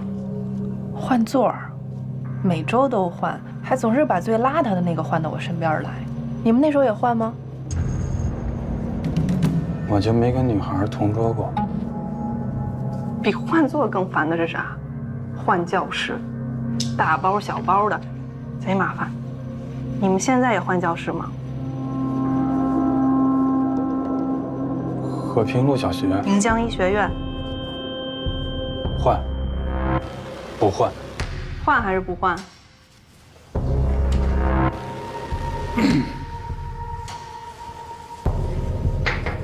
我的意思是，一个学期之内就不换了。那你的教室是固定的？对。还有其他人有钥匙吗？有。教务处、清洁工。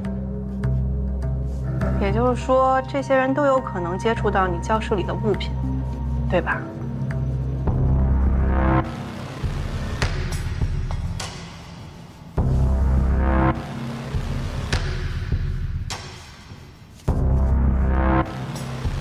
对。这需要想吗？我是想回答的更准确一点。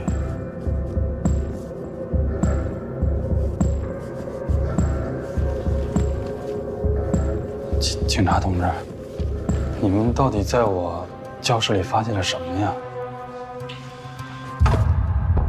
你认为我们发现了什么？我哪知道？不知道你跑什么呀？没有法律说不能跑啊。那把自己跑出个嫌疑人来，你傻不傻呀？哎，你身上为什么会有乙醚啊？那东西是不能带出教室的。我不小心穿在兜里忘了。不小心，你装乙醚的瓶子不是标准规格，是从其他容器里面倒进去的。你管这叫不小心？是课程需要吗？什么课？哪一节课需要用乙醚？哪一个程序需要这么做？薛家健，回答我问题。好，这样你先回答我问题，接着说。应该是人骨，准确的说是股骨。好。看得挺仔细、挺清楚，一下就能看出来，是吧？我就是干这个。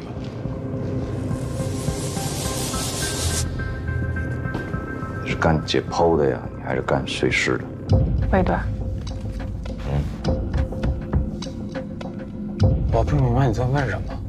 刚才你不是问我们说，在你教室里到底发现什么？我告诉你，发现就是这个。这骨头为什么会出现你的教室里？可能是教具吧。没用福尔马林泡过的，你直接当教具吗？你糊弄谁呢？这确实看着不像。不像什么？那像什么？装傻！我告诉你，高温蒸煮。高温蒸煮的可以当教具吗？来，你给我解释解释。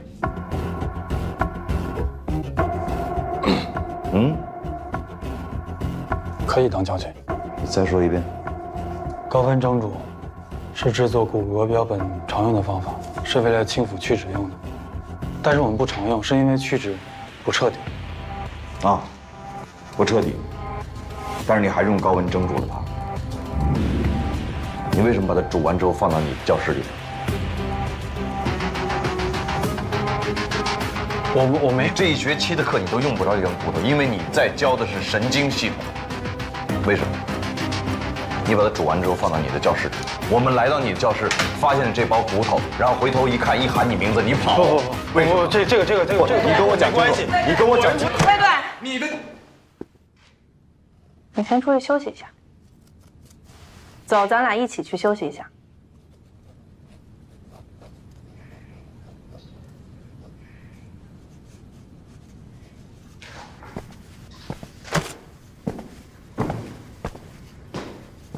薛家健，我给你10分钟的时间，你好好想一想魏队的问题。等我再回来，我希望你给我一个真实的回答。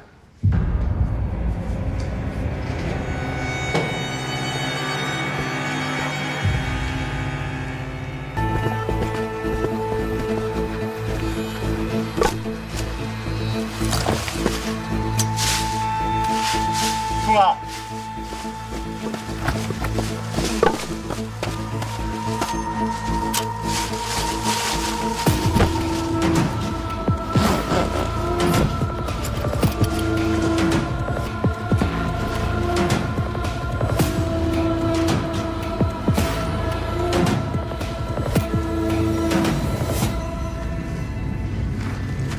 宁乡医学院本校生，毕业就留校，那你学习成绩一定很好。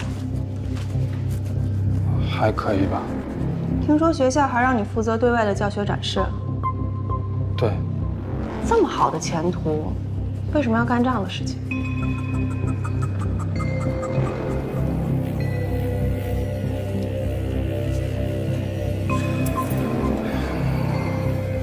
我承认，是我偷拿了1米。偷来干什么？卖给谁？我还不知道呢，但我知道私下会有人买这种麻醉品，我就偷偷藏那一小瓶是样品。你逃跑，也是因为这事儿啊？如果你换作是我，就因为偷拿了一小瓶乙醚，搞出这么大的动静，你会信吗？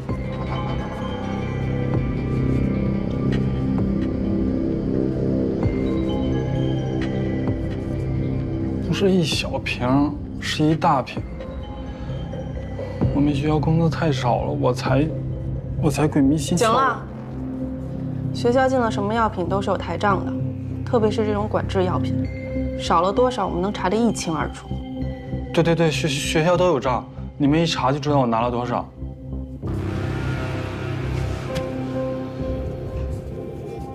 2月25号你在干什么？一天都要说吗？从起床开始。25号，大概10点半，我就上床睡觉了。这就是我一天的活动。24号，你在干什么从起床开始，一直说到睡觉为止。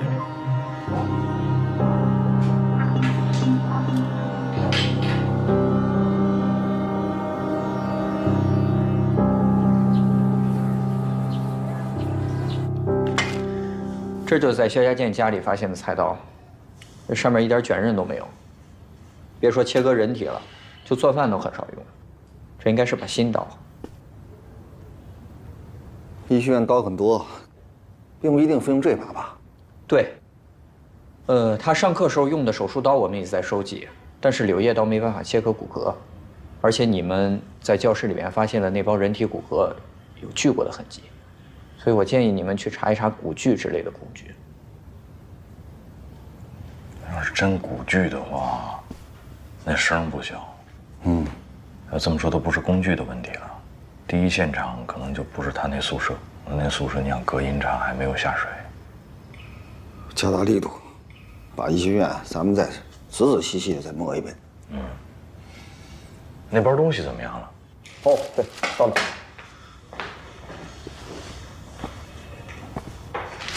你看这刀把新的，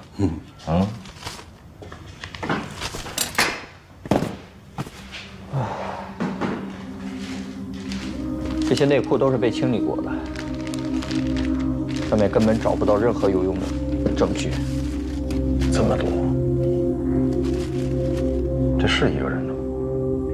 应该不是一个人，这些尺码和新旧程度都不一样。你们可以去找一下于爱琴的舍友，或者是比较亲密的同学，过来辨认一下，这是不是他的东西？辨认死去同学的遗物，这难为这帮孩子了。我更正一下啊，虽然在尸块附近发现的传呼机是于爱琴的，而且她也正好失踪，但是从严格意义上来说，并不能确定于爱琴已经死亡。他们家人什么时候来？同事了，应该就到了。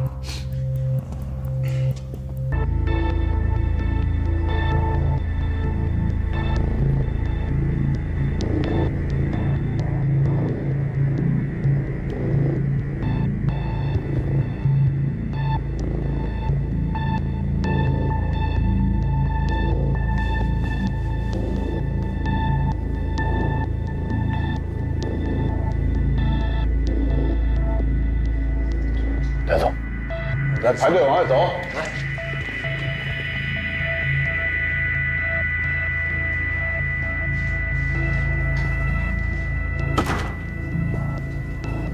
有吗？有。叫6号。你确定？就是他，那天看见他把那个包扔到垃圾箱的。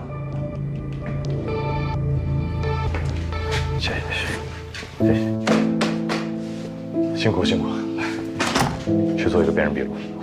好，谢谢。看他腰还撞上了，是脑袋疼啊，屁股疼啊，还是半身不遂啊？都不好使了。对对，心乳科那边有电话让你去一趟。你去忙你的吧，我回去做功课，争取把口供拿下。师哥，我之前态度不太好，我跟你道个歉。麻烦你以后在正式的工作场合称呼我的姓名和职务。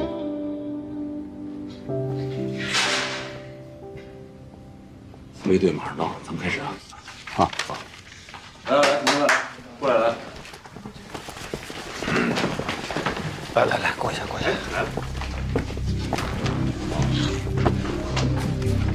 开一个简短的碰头会，啊，昨天呢，我们成功的抓获了犯罪嫌疑人，而且找到了指认薛家健抛尸的目击证人，还有他藏着的呢这个女性的内衣。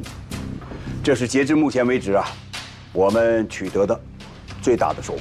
经过连夜的突审，我们也发现了，我们现在呢也缺少很多关键性的证据。同志们，现在新的困难摆在我们面前。是，就这些困难如果不解决的话，我们现在确实挺尴尬。首先，我们没有办法确定这个作案凶器在哪儿，也没有办法确定其他的尸块会藏在哪儿。最重要的是说，受害人到底是不是之前失踪的这个于爱琴，搞得我们很尴尬、很被动。从目前来看啊，凶手在医学院分尸的可能性很大，因为那里便于作案，而且不容易引起别人的注意。现在对薛家健形成最大压力的证物就是那几条女士内裤，接下来我会以这个为突破口。那就要严格的清查他的过往经历，尤其是跟女性的交往过程，要仔细严查。明白，这事儿我来查。但是我觉得啊，其实我们也没必要灰心，毕竟人抓着了，在我们手里，什么时候吐就是一个时间问题。特别是这个目击证人，一看见他，一眼就认出来，说抛尸的就是这人。所以，我觉得，见谅。现在就这么乐观，恐怕还为时过早吧。接下来的具体工作安排，还是没有补充的吗？我这没了。真的没了？没了。宋哲，哎，医学院那些闲置的教室、实验室、仓库，再给我仔细捋一遍。尤其是人体标本实验室，要防止他把那些不好处理的试管混藏在里面。明白。还有什么要补充的吗？大家？好，齐头并进，干活。报告，各位领导，我有个想法，下来再说。说。薛家健收集了那么多女性内裤，而且新旧尺码又完全不同，那岂不是说他很有可能是连环作案？如果是这样的话，那其他受害者难道也被分尸了？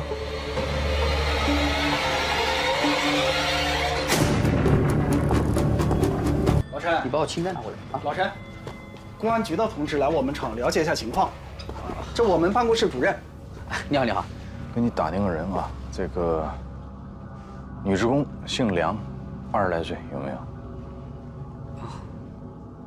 ？20多。梁云？来说说情况。她吧是咱们这个百货商厦的一个营业员，啊，人呢长得挺漂亮，业绩啊一直是他们在最好的。人现在在哪儿？我也很久没见了，听说是回家结婚去了。宿舍在你们这儿吗？他是在外面租的房子。在哪儿？我还真不知道。那行了，麻烦你了啊！不客气。好嘞。哎，好，行。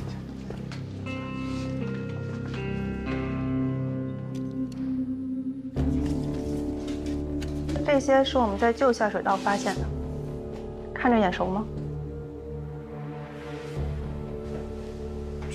这些都是女人的东西，跟我有什么关系啊？有邻居说，在警方到达医学院之前，你在用消毒水洗衣服，洗的什么？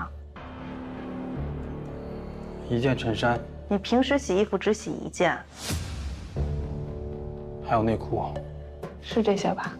不是，我洗的是我自己的男士的。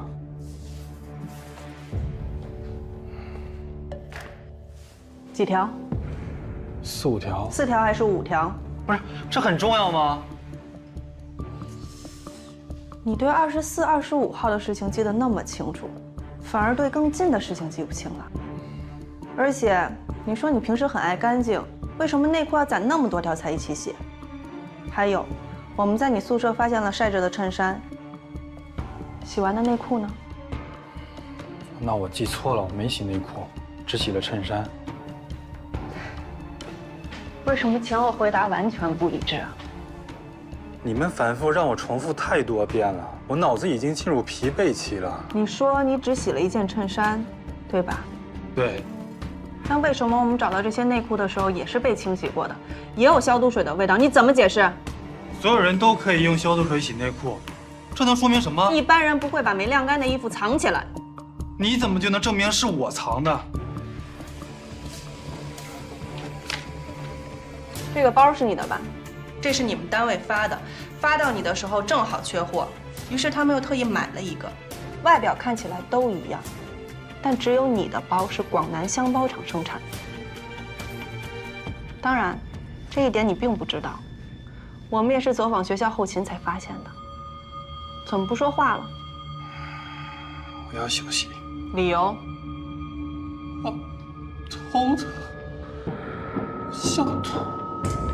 你们抓我的时候用了严重的暴力，我现在脑子一片混乱，我都不知道我自己在说什么。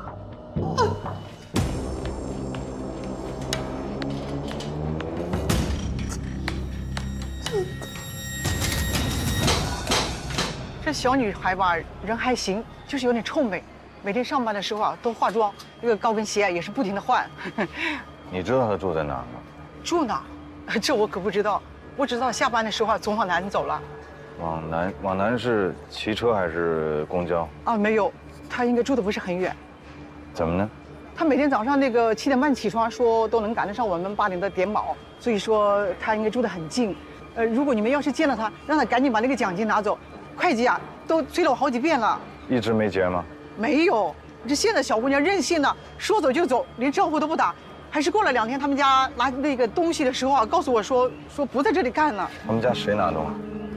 倒车，你看看，这来拿东西的是这个人不？哦，对，是他，就是他。好，那这样，情况我们了解了，谢谢配合。哎，行了，耽误您时间了啊。哎，没有，慢走啊。哎，南边出租房，步行半个钟头，不好找啊。半个钟头用不了，还得洗漱呢，还得买早点呢，15分钟最多了。15分钟也用不了，最多5分钟。每天呢化妆，穿着高跟鞋上班，你们不懂女人。对你懂。哎，怎么了？那个卫队还没结束。怎么那么磨叽？哎，完事儿了。他说他头疼，医生在里面检查呢。真会装。王同志，哎，干嘛？他正愁装的不像呢，你要去配合他吗？明显是在拖延事情。我知道，所以一开始就不应该太轻敌。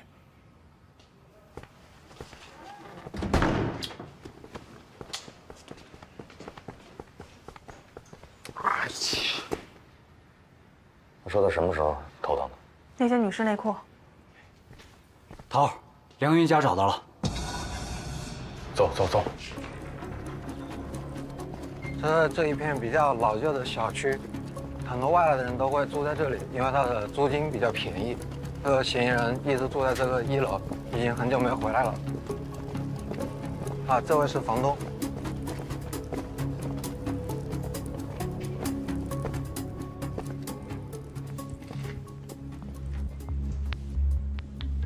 进里面，开门。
二哥，叫技术进场。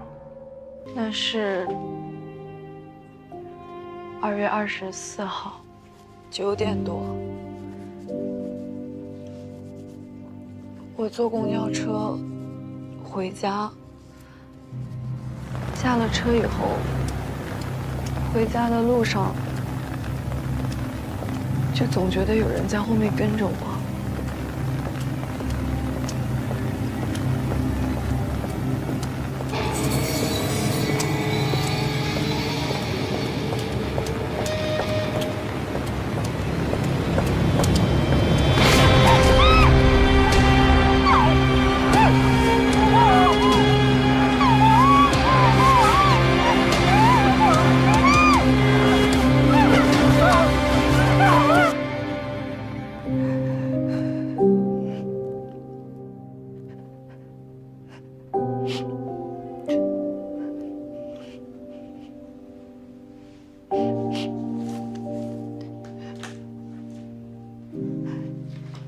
说，你看到他戴了一顶帽子，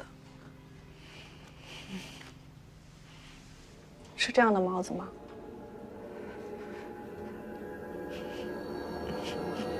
是这样的。那是这个人吗？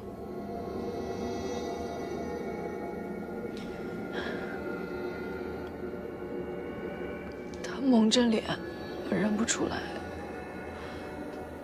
没关系。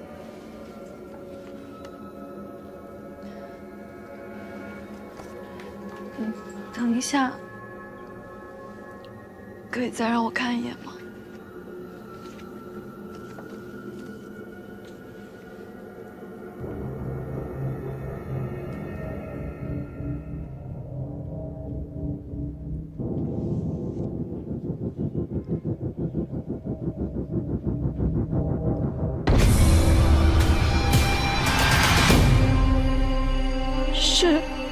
是他。你确定？你看，我忘不了这双眼睛。薛家健，2月24号晚上你在干什么？下了晚自习跑步去了。那天你跑了多久？8点到10点，跑多久我记不得了。顺着哪条路跑的？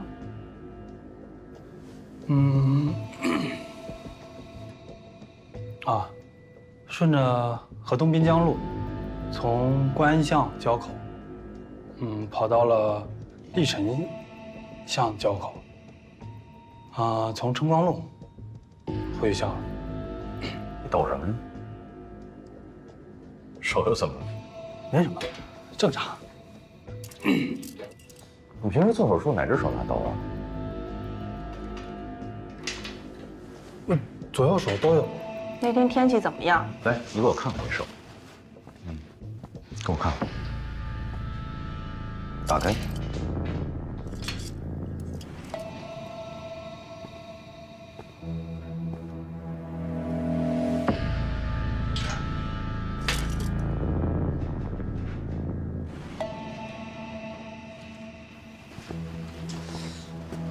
你认识我？对。你认识我吗？不认识。你不认识我吗？认识。到底认不认识？我以前不认识，我现在认识。什么叫以前？我以前没见过你啊。你没见过我吗？1988年你在干什么？对。 2月26号晚上你在干什么？1988年3月17号晚上你在干什么？1990年2月7号晚上你在干什么？1991年12月14号晚上你在干什么？还有1992年11月5号晚上你在干什么？我听不懂你在说什么。装糊涂！我刚才说的所有的日子，都是你马上就要离开宁江的日子。你干嘛去？你为什么离开宁江？听不懂，装糊涂是吗？1988年的3月17号，电机厂院里的废料堆，你见没见过？我见没见过？1988年3月17号，对，我在问话呢。1988年3月17号晚上，你再想一想，你到底见没见过？对，松树找你。来，刚才他为什么没找？现在才找的呀，让咱俩出去一趟。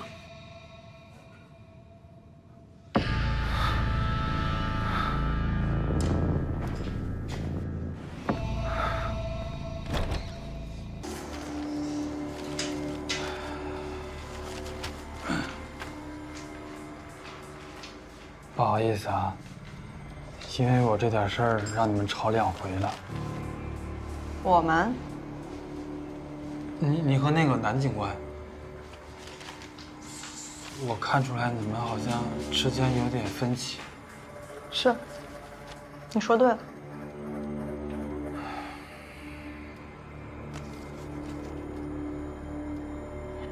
这个还记得吧？啊。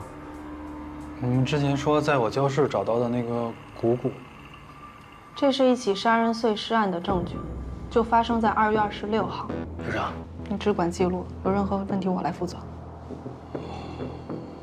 我明白了。怪不得你们之前总共26号前后的事儿，但你干嘛告诉我这个呀？你觉得呢？我哪知道啊？你跟这个案子有关系？没有，绝对没有。你说没有就没有，我们没有相关的证据是不会找你的。有人指认24号晚上在福安里看见你扔了一个包，那个包里装的就是部分石块。你给我这胆儿，我也不敢呀。你之前口供说，24号晚上8点到10点之间你在江边夜跑，对吧？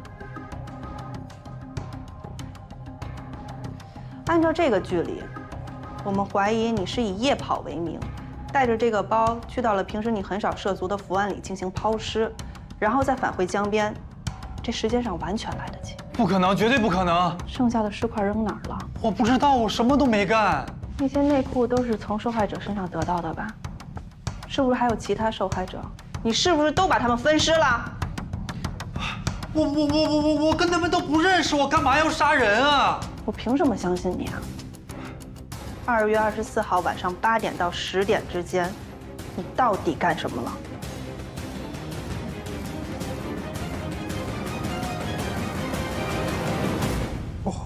我在平凉巷。谁能证明？有个人可以证明。他是谁？一个女人。我对她做了不好的事。国平啊，凶手有什么特征没有啊？好像是个左撇子。还有什么？天太黑，我没看清。你要是觉得有什么不舒服的话，咱们随时都可以停下来，等你好一点，咱们再开始啊。你问吧。当天晚上，你和陈山和同志在堆料场巡逻的时候是怎么分开的？堆料场是分类存放的，地方不大，但是死角很多。也是想节省时间吧，所以我们就商量着说要分开走，在最西面汇合。那抵达现场的时候都看见什么了？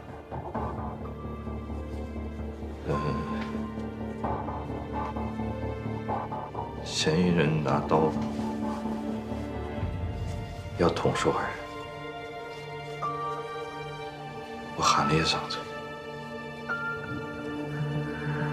山河回应了，然后我跑过去，嫌疑人把受害人一推，就跑了。那受害人怎么样了？应该吓坏了。那你呢？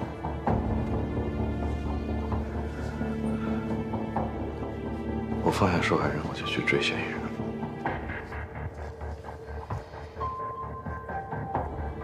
嫌疑人有没有脱离你的视线？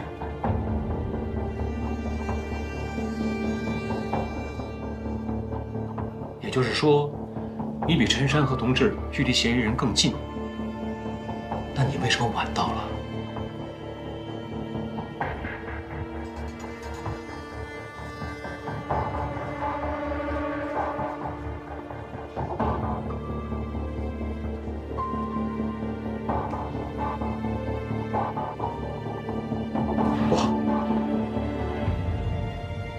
我跑错路了。你对电机厂那一带很熟悉啊。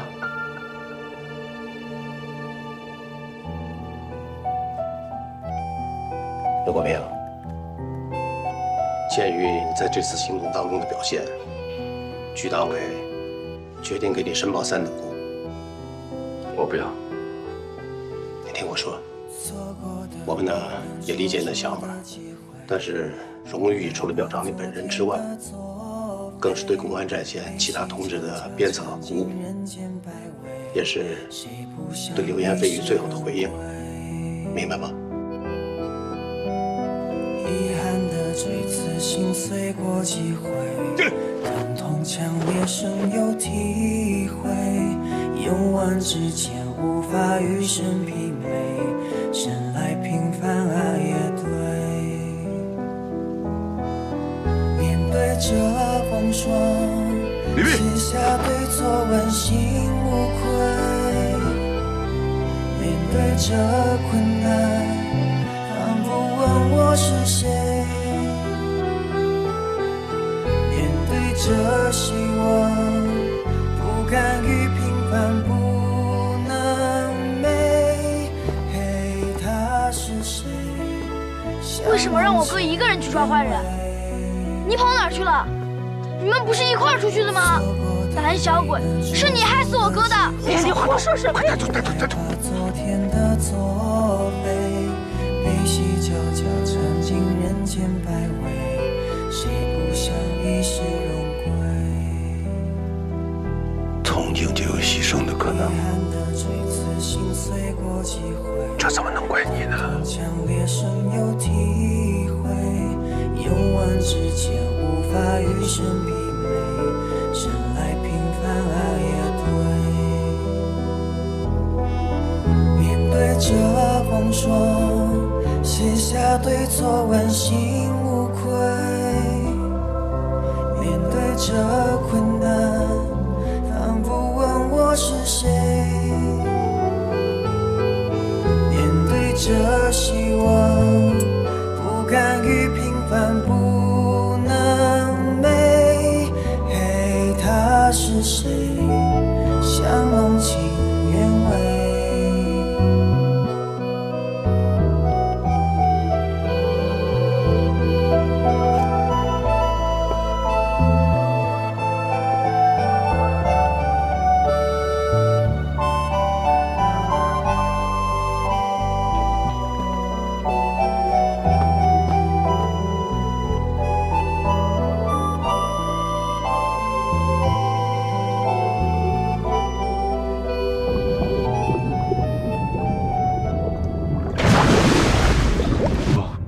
现在这个碎尸案，有没有可能和88年226案挂上钩？什么叫以前？1988年你在干什么？1988年2月20，还有1988年3月9号、2月7号、92年11月5号，晚上你在干什么？88年割喉案的这个人一藏了整整4年。突然有一天被他身边的一个熟人发现他这个情况了，于是他迫不得已必须杀人灭口，但是他又害怕我们警方发现他的社会关系，找到这个人，于是怎么办？他必须碎尸正好能掩盖他割喉的手段。请问这么想有问题吗？这么大胆的想有问题吗？我们现在查的是碎尸案，你问的全是88案的问题。因为我认为这两个案子很有可能是他一个人干的，这是一码事。干解剖的呀，还是干碎尸的？我要的是确凿的证据，不是被谁下出来的口供。本案受害人遭遇性侵了吗？薛家健就不是左撇子吧？还有，88年他才多大岁数？医学院的学生，他能看出那么大的吗？我没见过你啊！我上大学那会儿，没毕业呢。什么叫个人色彩太重了？哦，您是觉得说我要并案，我是因为我这么多年心里这个坎儿过不去吗？我难道不是吗？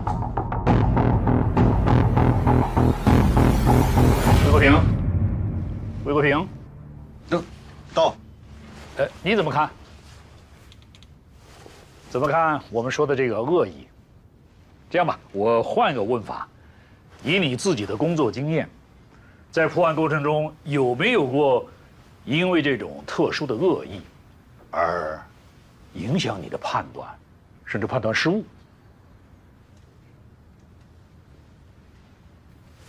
对不起，我没有听清，你是有还是没有？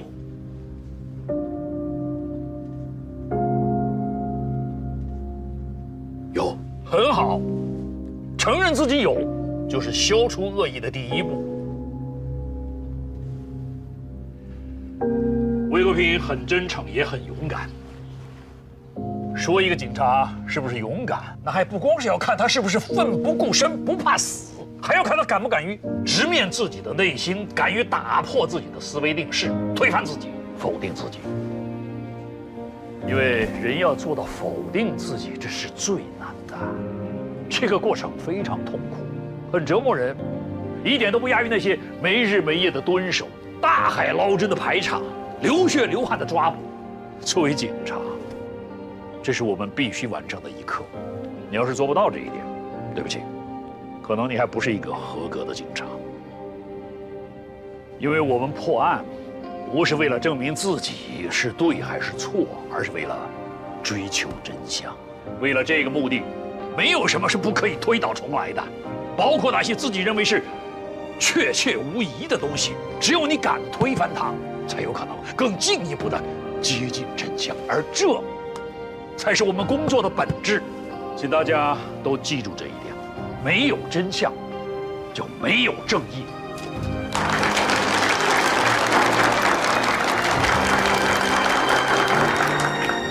好了，言归正传，现在来谈谈我们今天的主题：刑侦的方法与手段。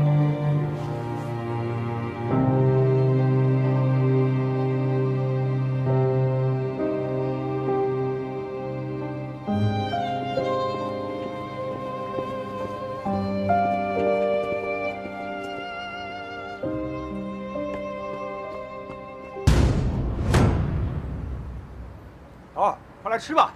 开饭，开饭，该凉了。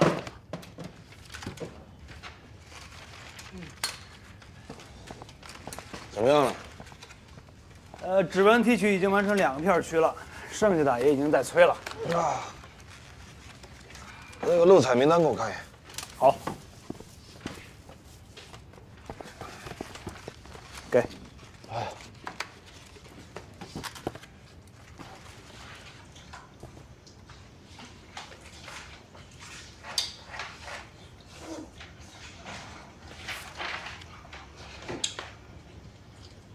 哟，有熟人啊？谁啊？哎，不重要。蒋果善。嗯。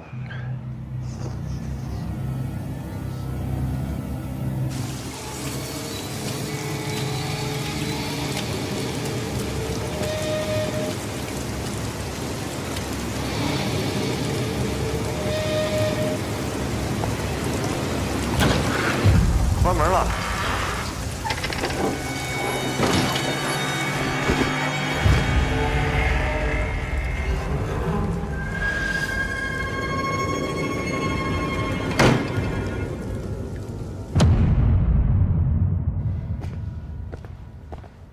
一会儿到了那个学校，你呢负责这个。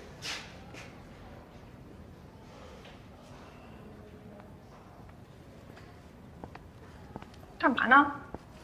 谁是？薛家健性侵的受害者，我正想办法让他报案呢。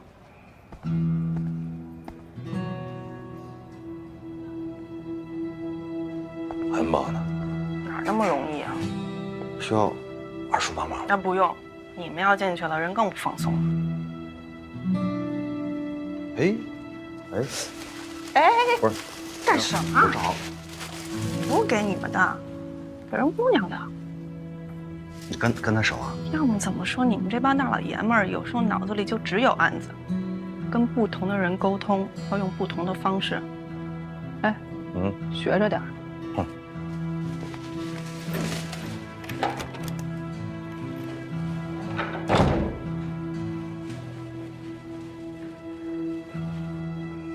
先吃点东西。还有喜欢吃的吗？不用了，谢谢。没事儿。考虑的怎么样了？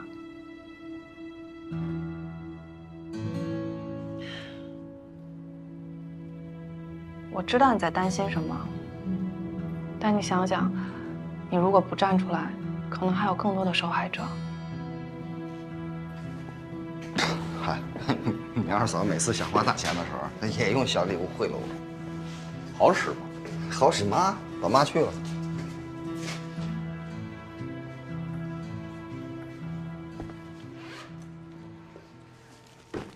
小张同学是吧？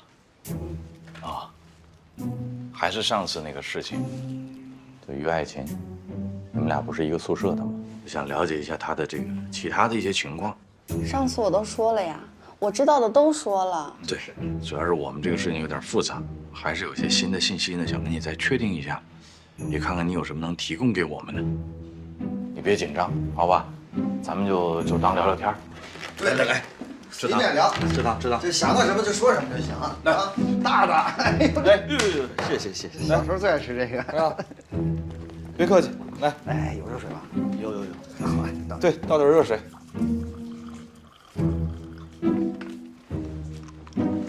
你给我换个颜色。啊，你不吃吗？你这种老式口香糖色素太多了，我就不吃了。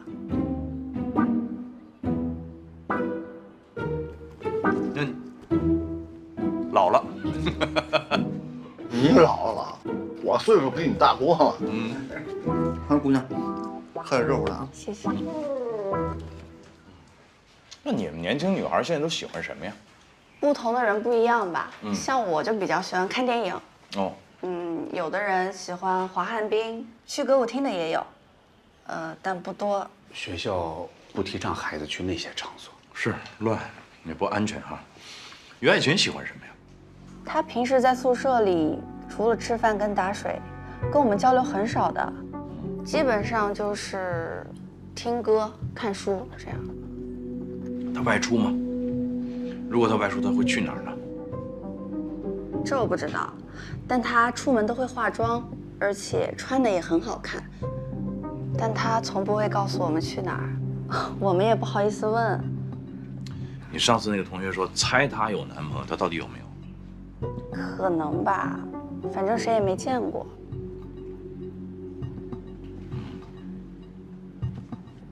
也不好奇是吧？也不问问。这有什么？每个人都有自己的秘密花园。哟，你听人大学生都会说话，秘密花园。回去我督促我姑娘，让她好好学习，争取考上大学。哦，对，我记得有一次她在被窝里哭，还挺伤心的。不过我以为她是想家了，就没有多问。什么时候？好像是放寒假之前吧。对，具体时间我记不清了。她有这个夜不归宿的时候吗？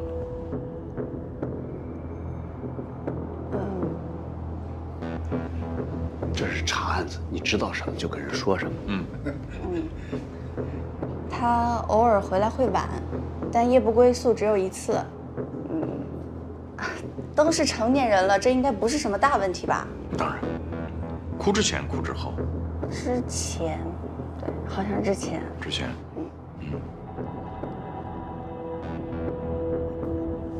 同学，你再想想，就是跟他接触当中有没有什么表现异常的地方呢？他平常不太跟我们交流，所以我也不太清楚啊。是，这也是难为了，是吧？行了，那个想到什么了，你就随时联系我们。好。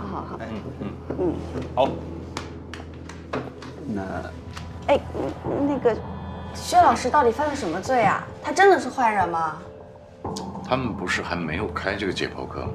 下学期。那你怎么认识的？他平时上课还挺受欢迎的，我们偶尔会去旁听。好，没事。你回吧。你先。谢谢同学啊。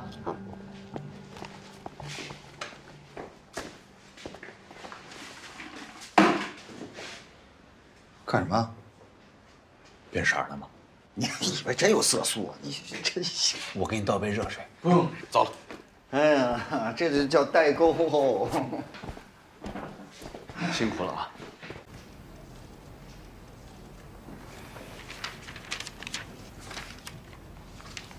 那，这是于爱琴的戒备记录。她还挺好学的。别人呢？啊，她经常来我们这儿借书。坐哪儿啊？总在那个角落。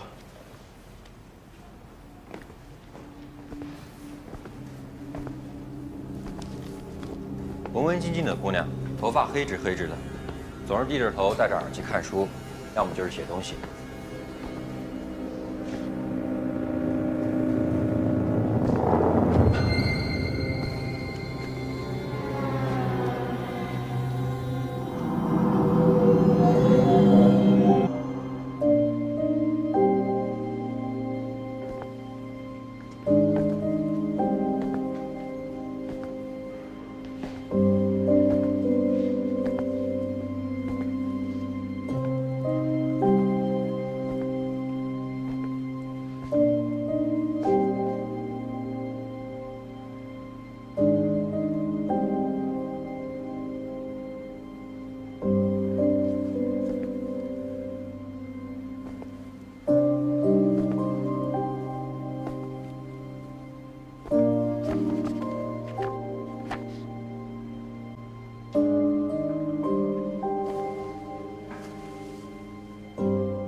好，二叔，于爱琴的私人物品我已经从技术科要到了复印件，还有这个梵克的磁带。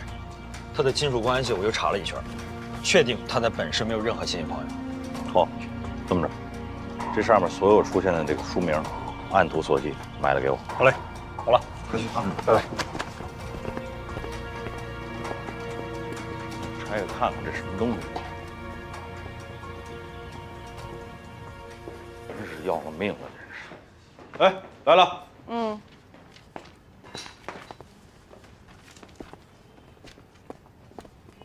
人呢？都走了。2位受害者都不愿意指认薛家健，为啥？他们不想让自己的老公还有亲戚朋友知道这种不光彩的事。啊，当然这个不光彩是要打引号的。这性侵案就这样，这往往就卡在一个点上。你看，算上那个结婚那姑娘，3个了吧，都不愿意报案。也说明他们家人确实还不知道。嗯，这一点我在交流过程中也反复确认过了。我会继续找他们在做工作，但是坦率的讲，希望不大。这还真得抓紧，要不时间越久啊，越查不到。你看现在，唯一没查到的，就是最早被性侵那个。就这个，现在是最后一个突破口啊！必须得找到。这个女孩你见过吗？没见过。哎，你好，打听一下，这个女孩见过吗？没见过。你仔细看一下。没见过。哎，大哥，你看一下这个女孩，你见过吗？啊，没见过。确定？啊，没见过，没见过。你确定是这一家吗？我确定，他同学说了，他总来这条街买磁带。哎，你好，看一下这个女孩见过吗？没见过。你仔细看一下。真的没见过，没见过。哎，你好，这个女孩你见过吗？没见过。你仔细看一下。真的没见过。哎，看磁带。哎，你好，这个，哎，打扰一下啊，这个女孩你见过吗？哎，老板，哎呀，你千万别耽误我做生意，不要磁带。哎，你仔细看一下。看什么呀？我这是卖磁带的，不是卖人的，没见过。我打听个人，你这什么态度啊？你买不买磁带？不买磁带，别在我摊前站着啊，耽误了我做生意。你这有死亡金属吗？哎呀，你懂得还不少啊。就你们这种的还听死亡金属啊？快回家听听邓丽君得了啊！不是，我就问啊。你这磁带都是正版吗？啊？正不正版？正不正版？松手！有关系吗？松手！干嘛呀？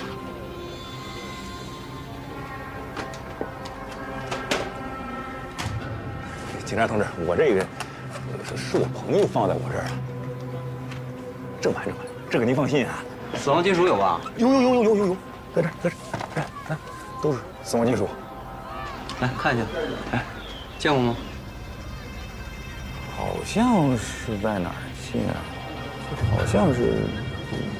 给你提个醒，大学生来你这儿买过磁带吗？大学生。哦，我想起来了，之前 Ross 带他来过这儿。什么事？罗斯，一个玩乐队的，他也卖大口磁带。你确定他带这个女孩来买过这个磁带？确定啊，每次都是他带过来的。联系方式有吗？那我没有。住哪儿知道吗？这个玩乐队的扰民，经常搬家。再说了，我跟这个罗斯真不熟。警官，来，手伸出来。哎，手伸出来。这是我联系方式，如果看到这个螺丝，联系我。啊，听到了吗？哦。上附近居委会还有派出所打听一下，谁在附近经常扰民啊、玩乐队什么的。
干嘛呀？等一下，哥，我不是黑车。不是哥，要不要玩一玩？玩什么呀？麻将炸金花，你想玩什么，我们都可以给你安排。不好意思，我不玩这个。哎，不是哥，听我说完嘛。哎，哥，保证你能赢。都这么说，谁信？哎，不是，哎呀，哥，现在警察查得严，我们那安全。我们厂子不为赚钱，就为了赚人气。这样吧，哥，你等会儿跟我去看一看。你要觉得好，咱就玩2把；你要觉得不行，掉头就走，没事的。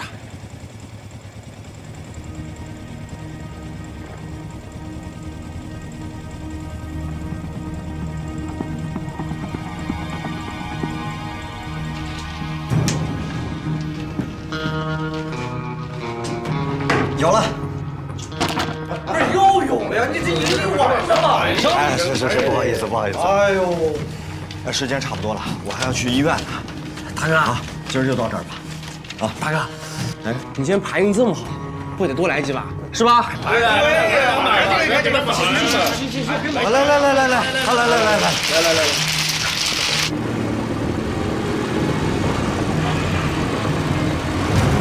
你这站着。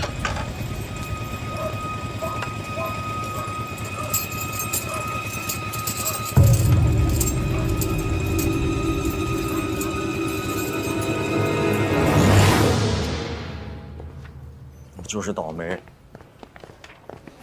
你说我咋能那么倒霉嘛？老蒋，你放心啊，这些人啊，他一个都跑不了啊。老包，哎，来了。哎呦，怎么了？这个老蒋给老婆看病，好不容易攒了3万块钱，昨儿让人给抢了。3万都抢了？什么人抢了？怎么知道你有钱呢？我也不知道，就是去医院的路上，然后突然冲出4个小子，就把我给抢了。嚯，锁链、棍子、砖头、刀。啊。你当时用什么装的钱？就是，这么一个布袋子，都慌了，也不敢吱声。你说咱们局里现在正在搞专项治理，这不就是顶风作案吗？是。行了，这不已经报案了吗？给你好好找找吧。好，行，先回去吧。好，等消息吧，人没事就行。行，好，那我走了。好。哎，那个漏彩名单给我看一眼。蒋广善，怎么了？都吓成那样了，还能记着人拿什么？记挺清楚。你们这片最近有关于乐队扰民的投诉没有？那我帮你查查。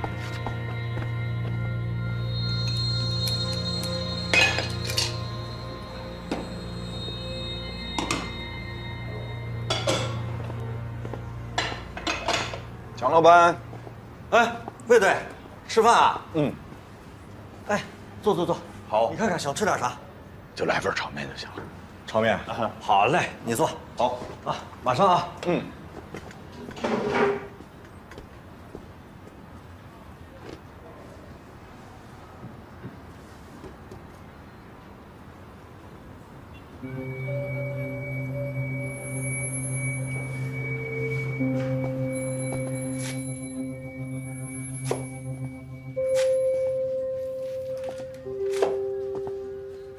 这小地方弄得还挺干净，还是挺乱的。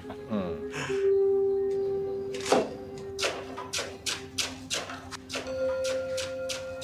哎，我才发现你是左撇子。嗨，这不是这只手伤了吗？哦。哎，我们这些人活着干，死了算，总不能因为这点伤就关门吧？不容易，是吧，魏队？嗯。啊，对了，上回那个指纹那个事儿，就是因为这，你看，还没好呢。哎呀，你可赶紧盖上吧，你这都化脓了。你这创可贴得每天换啊，要不然全感染了。哎呀，这不一忙活就忘了。感染了，回头我就换。那指纹好了再按吧。好嘞。嗯。哎，你手坏了也没个人帮你啊。哎呀，那小哥们儿啊，生病了，我今儿就没让他过来。不容易，不过干的也还挺好。我看见门口助力车都买上了。那车呀，那是领导让社区为了帮助我解决困难，就借给我的。哦，哎，那你们这社区还挺照顾你们外地。你是外地人吧？我其实是县里的，说到底也算是乡下的。哦，老婆也是你们那片的？对对对，我俩是一起的。哦，我们俩呢是家里人给介绍的，见了没两面就结婚了。不容易。户口过来了吗？户口还在原地呢。哦，没迁过来。魏队长，是不是因为我没去按指纹，给你们添麻烦了？专门过来查我？哎呦，怪我是职业病，我逮什么都想问问。没事，你别多想。真没事啊？没事，你忙着。好嘞，稍等啊。哎。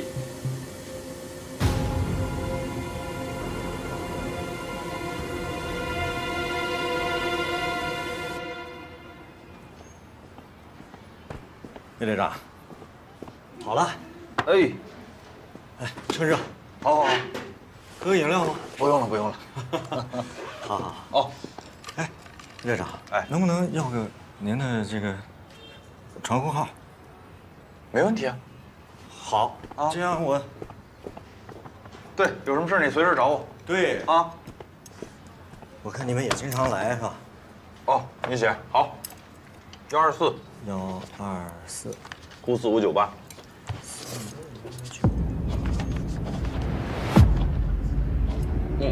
这个哈。好嘞。好。谢谢啊。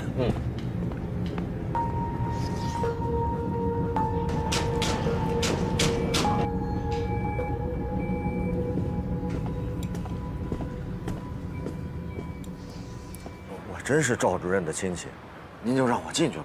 这是办正事的地方，不是庙会，谁想进就进。您帮我通传一下，好吧？跟你说啊，我们有规定，你就别难为我了。哎，您别走。您看啊，我这大老远的来一趟，也挺不容易的。我从老家给赵主任带点东西，您见着赵主任帮我给他一下，行不行？放这吧。好，谢谢啊。下回别来了。啊，行了，走吧。好，谢谢啊。谢谢。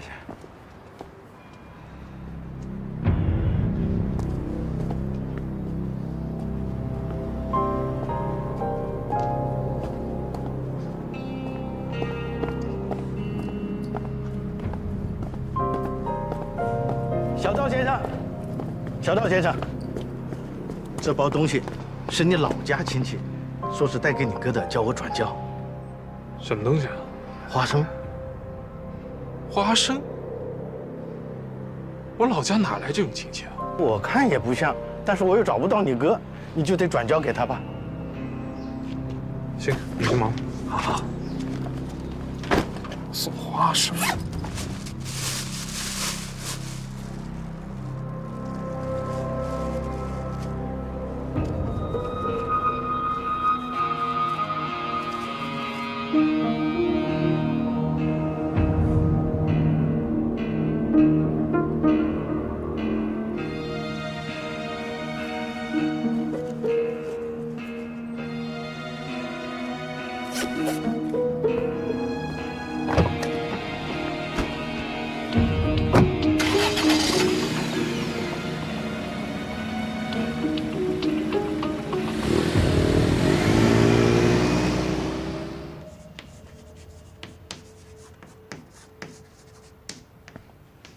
哎，宋叔，哎，您来了，打饭。哎，宋叔，不跟你说了吗？没人的时候叫师哥。吃饭了吗？还没有。正好，我妈呀，早晨就开始炖这个肉，说让我给你带过来，特别好吃。快，赶紧别弄了，赶紧吃。谢谢啊，那么多我也吃不了，你给魏国平他们分点吧。给他们干什么呀？再说老魏吃我妈做的饭吃的还少啊，不给他，就给你吃。你俩也挺逗，有时候就跟小孩一样。那也是他，跟我没关系。哎，薛家健那个受害者找得怎么样了？不是，开言就是咱们俩见面只能聊案情是吗？宋楚，现在还有什么比案情更重要的事情吗？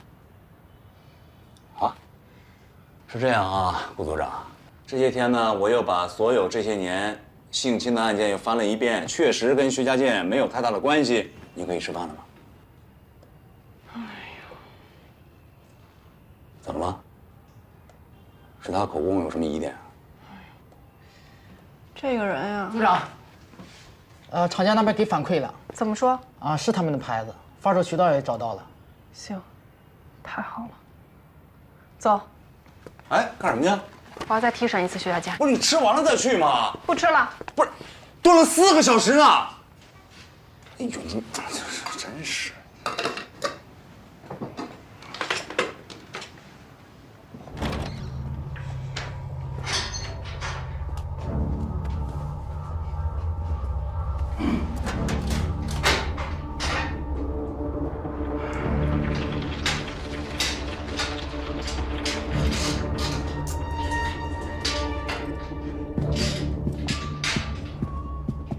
薛家健，怎么样？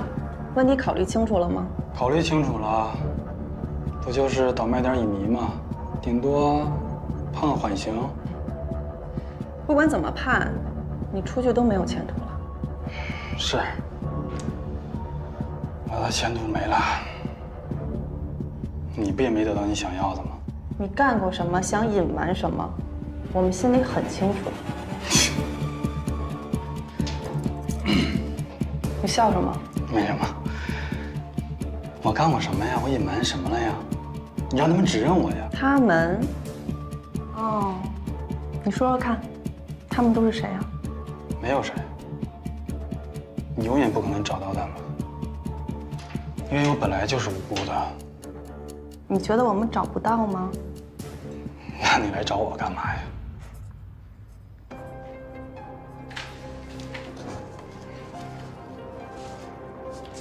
你对内衣的品味挺固定的。什么意思啊？这款内衣，你给你的女朋友梁云买过，平梁巷的受害者当天穿的也是这款。唉，挺巧的。只是巧合吗？不然呢？人民商场内衣专柜你去过吧？没去过。撒谎！梁云的内衣不就在那儿买的吗？梁云是我前女友，时间过得太久了，有些事情记不大清楚了。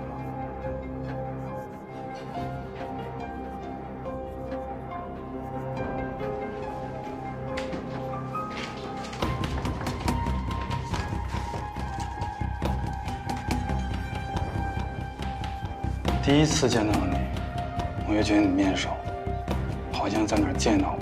现在我想起来了。那天晚上，秦岛路，你就拎着这个袋子，推着自行车，我就站在你身后。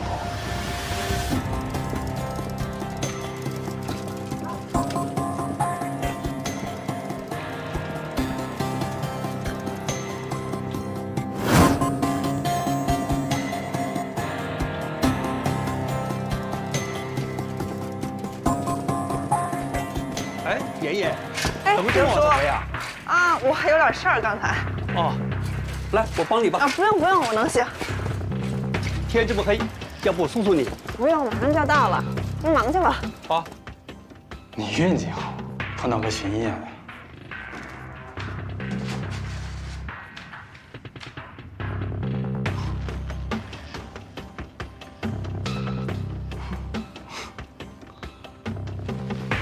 你露馅了。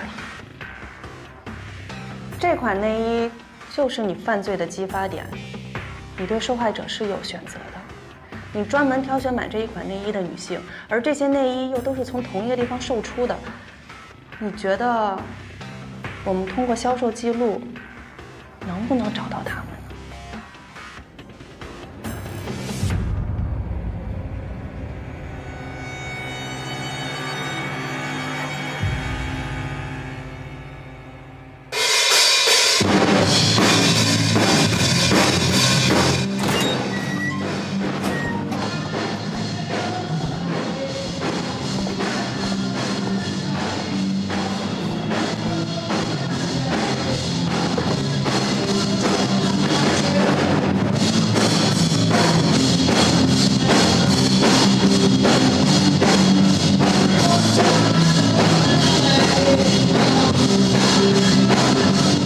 喜欢这个歌吗？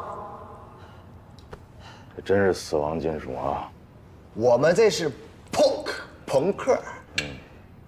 你们是警察。谁叫罗斯？不。来看一下，这个女孩认识吗？这不是于爱琴吗？她总来我们这看演出，怎么了？你是她男朋友吧？他倒是惦记人家，但人家也不搭理他呀。要不人家最近咋没来呢？就是你给人家表白一次吓跑了。滚蛋！你别听他们瞎说啊！我那是跟他们开一玩笑，人家有男朋友。她有男朋友，你怎么知道的？她跟我说的呀。那她说没说过她男朋友叫什么，住哪儿？这我怎么知道啊？又不是我男朋友。于爱琴遇害了啊！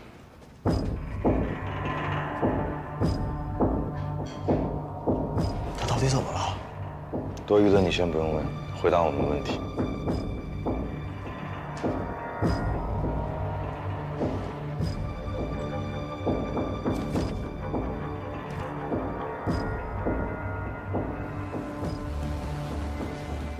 她是有个男朋友，不过就是个笔友，没事聊些什么哲学什么的。真人我真没见过。关于那个笔友，他提过什么吗？平时话比较少，这些都是那天他过生日，喝了点酒才跟我说的。哪天过的生日？12月6号。过完生日，他回宿舍了吗？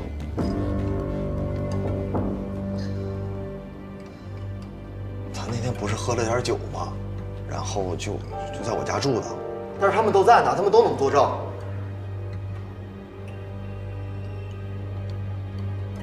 把那天在场人的名单、联系方式都给我写一下啊！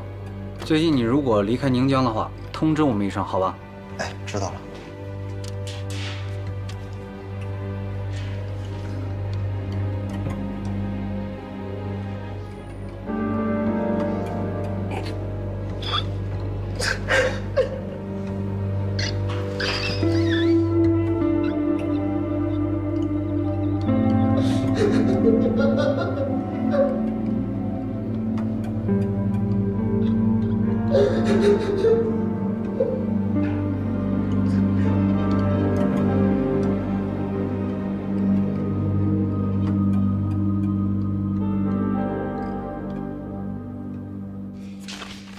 于爱琴夜不归宿那天晚上啊，接触了几个人，名单基本上在这儿，挨个联系看看情况。还有啊，根据这个于爱琴看过的书目，到市图书馆把她的借阅记录全部调出来。好，各高校图书馆也要过一遍。是，明白。哎，另外邮局啊，邮局看看最近他这个书信往来情况啊。魏队，哎，我们顾组长让我问你，薛家健案的受害者要不要去看一下？我去。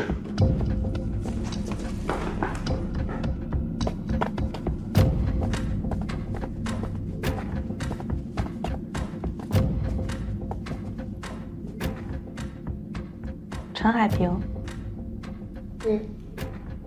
哪儿找？听着罢了。半年前你在人民商场上班。对，主要卖什么？女士内衣。那这么说，你有可能见过我，我在你们那儿买过东西，但说实话，真是挺贵的。是，那时候商场刚进高端女士内衣专柜，好些花式我们都没见过，去的人挺多，但真花钱的确实少。对，这些款式现在看起来不觉得什么，但当时还挺不好意思的。那时候人保守，我们当柜员的看着那些款式，都不好意思呢。哎，我当时买了一条红色蕾丝边的内裤，你对那个款式有印象吗？那么长时间了，那么多款式，我哪能都记得呀？上面写着，你后来主动调离柜台了，为什么？因为不好意思吗？啊，哎呦，那损失了不少奖金呢，你舍得啊？还行吧。你当时是不是有个男朋友？他不是我男朋友。你知道我说的是谁？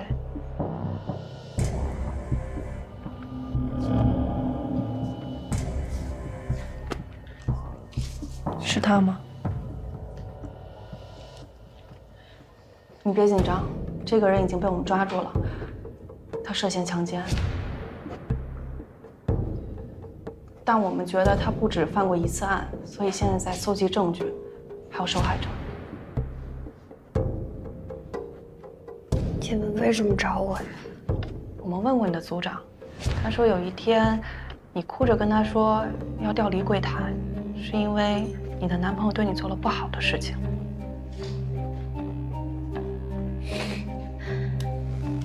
你当时为什么不报警呢？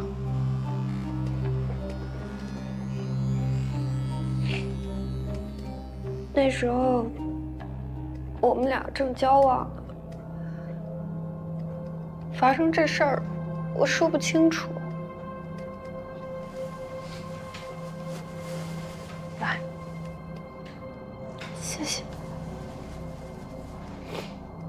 这事情还有别人知道吗？应该有。谁啊？组长儿子。你怎么确定他知道呢？那时候他挺喜欢我的，也追求了我挺长时间。后来我调离柜台之后，他就再也没来找过我。组长肯定跟他说。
头让你装座堂拖延时间，这招还行吧？你别废话了，里面要喝茶。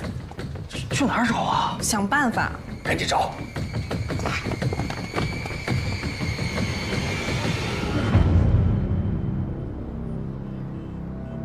吴峰这边要喝茶，赶快去买点茶叶。好，知道了。进去。事儿还挺多。终于见到您本人了，久仰大名啊！您这一来，我这公司都蓬荜生辉。哦，我姓宋。啊，对，我秘书跟你说了我们公司的需求了吧？宋老板，你的手很粗糙，还有刚才你那握力，不像是坐办公室的人呀。嗨，这最近啊是比较流行在什么高尔夫球场谈生意，我这也不会呀，所以就找了一个教练，天天在这练习场这挥来挥去，握来握去，这手就练成这样了。你是从哪儿听说我的？哎呦，这话说的，整个宁江谁不知道您胡一刀啊？不但技术一流，而且所有的货都是现货现做，不像那些人投了一堆垃圾，不成倒卖倒卖了。别人把这当生意，我这儿是艺术。艺术啊，就我不太懂，我问一下，我理解的这个艺术是不是什么音乐方面的，美术方面的？你说的那是下品，死亡才是最高的艺术。哎呦，你那吓着我了。这太深奥了吧？这个人从一出生其实就走向死亡。你恐惧它，但它又是你必然的归宿。这种冲突是最高级的戏剧，所以各民族的文化中也都有对死亡的崇拜。最伟大的艺术作品里也都包含这种态度。文森特·梵高为什么流芳百世？是因为他的画里有一种向死而生的气息。贝多芬的 C 小调，噔噔噔噔；第5交响曲的开篇，很多人说是命运在敲门，错，那是死亡在敲门。因为人类唯一的命运就是死亡。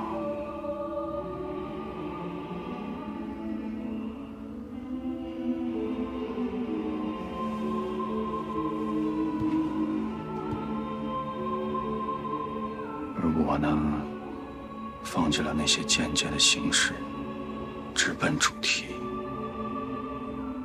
当一个生命在你的手里，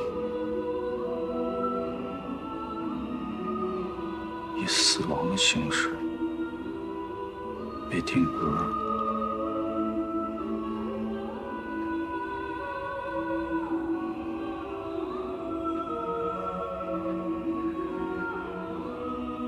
那就是爱。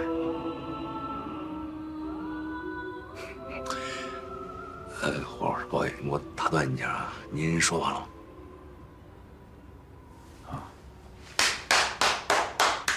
太棒了！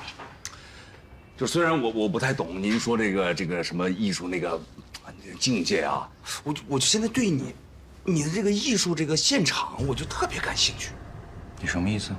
就刚才您说这个，哎呀，就是真正的艺术感觉呀，我特别想去你的那个艺术现场看看，您是怎么把我们就是鹏程万里给做出来的。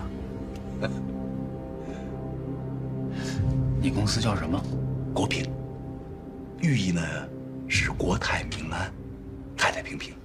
外面那牌子明明写的是海丰公司，这公司不是你的。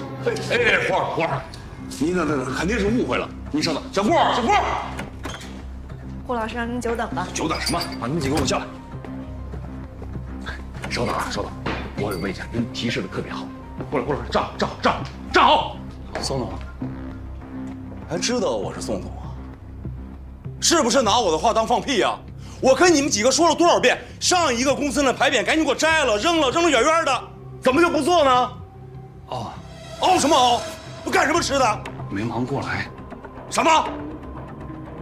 还有你作为我的私人的这个秘书和助理，这事儿还用我再提醒你吗？我昨天给他们打电话了，他们说最近订单特别多。我不想听这个，我只要结果。最晚明天早晨，我希望我的牌匾出现在我的公司门口。如果拿不来，我1分钱不会给他们。都听明白了吗？明白。还愣着干什么？滚出去！哎呀，胡老师，误会吧？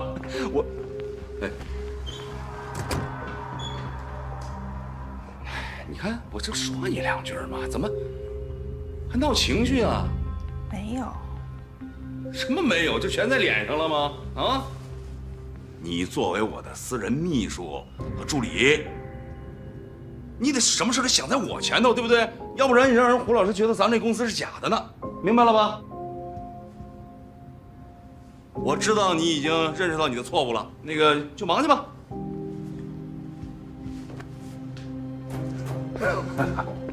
误会吧？我说是误会吧？走。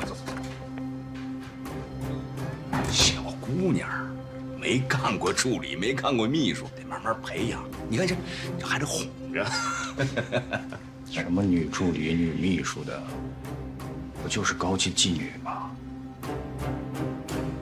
办不成什么正事儿。胡老师，有些话呀，我觉得不能这么说。我就是一个糙人，我不懂你说什么艺术啊、境界啊，我只懂做买卖。那今天咱就谈做买卖，咱们俩之间那买卖价钱，我再给你翻1倍，怎么样？商人就是商人，你不配看我的现场。先交定金，然后等我消息。没问题。好，你要走我送你。小郭，小郭来了。那个胡老师要走啊，送一送。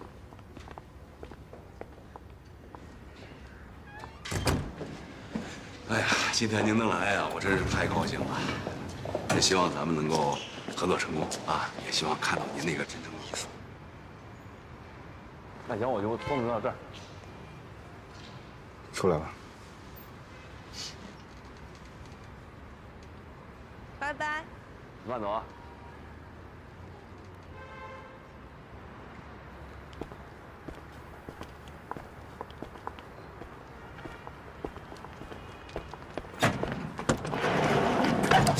有病啊！看出来了，就你闲。你们怎么找到这么个地儿的？想知道啊？啊，保密。肯定是老魏。明白了，那小雨呗。上钩了没有？魏队运筹帷幄，宋处随机应变，他想不上钩都难。本来这活是我的，看不上，他非说我这气势不符合老百姓相。哎，我倒是觉得宋处这话说的对。不是，人家主要是为了跟开颜搭档，你还没听明白这话？你闭嘴吧你！哎，行，你幸亏没去。我跟你说，就这货他就是一变态，他完全瞧不起女人。还说什么死亡是什么那个什么最高的艺术。我跟你说，你要去了，早给他扣了。你去？他说这话了？对啊，我在那都瘆得慌，你知道吗？怎么了？聂小雨看的书里边也有这句话。嗯啊？谁？不，岳爱卿。哦。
别动！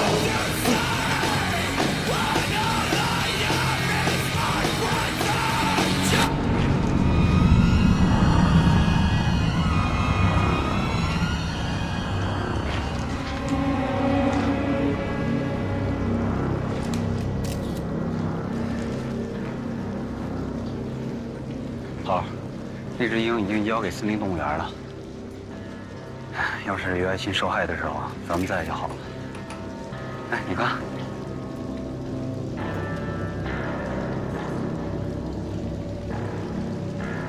凶手分完尸，直接拿水一冲，血直接就流到地下去了。但是缺了个东西，斜纹宗标。它用完之后可以烧毁啊。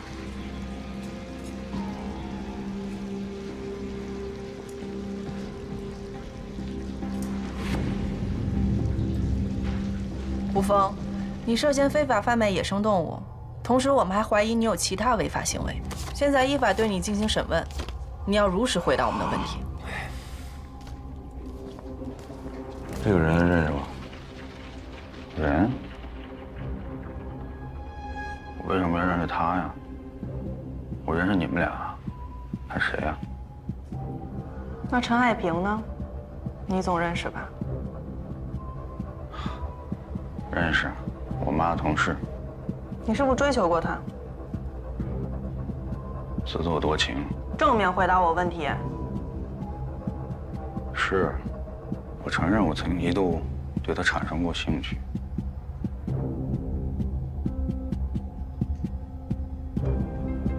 是因为他颈部的曲线几乎完美，仅此而已。那你承认你追求过他，那后来为什么不追了？这是我的自由吧？那我现在问你，你为什么不喜欢你的老板啊？别在那扯没用的啊！我告诉你，胡峰，我没有足够的证据，不会问你这些问题，知道吗？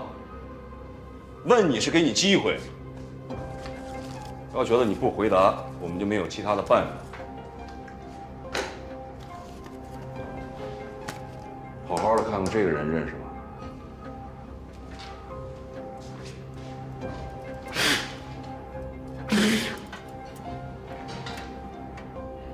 说我认识，医学院的。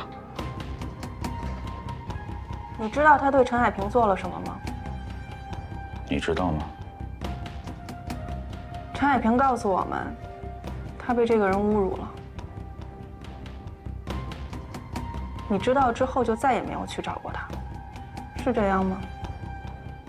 那个女人她自己不检点，让别的男人有可乘之机，难道这后果应该我承担吗？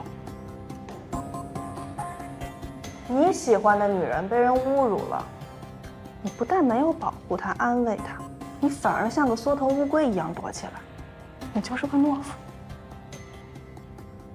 你只配在废墟里摆弄你那些让人恶心的艺术。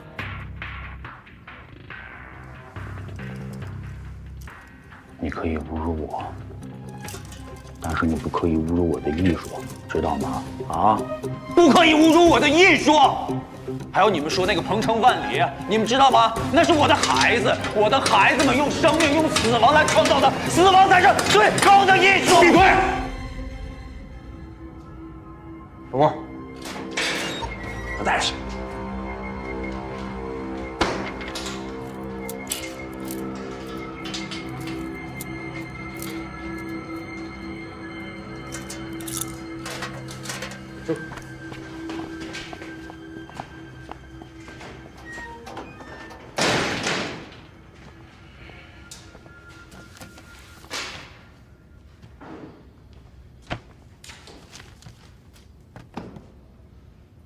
佩安，哎，喝水。不渴。一会儿咱俩去吃宵夜吧。不饿。哟，这么晚了，一会儿我送你，你别骑自行车了。不用，我骑习惯了。啊，哎，你怎么看胡峰这人啊？我希望他是演的。我觉得不像。来，怎么样了？完事了。哎呀，这胡峰啊，他就觉得自己特了不起，那我觉得啥也不是。你咋这么情绪化呢？这应该不是一个审讯结果呀。他的意思是，这个人外强中干，反而不像薛家健那么难对付。他承认自己知道陈海平被强奸的事情，但是从他的反应来看，他把更多的不满是放在了陈海平的身上，对薛家健没有太大的仇恨。就这么说吧，就是一怂货啊！不管是杀人碎尸还是抛尸，哪一项放他身上都能吓尿了。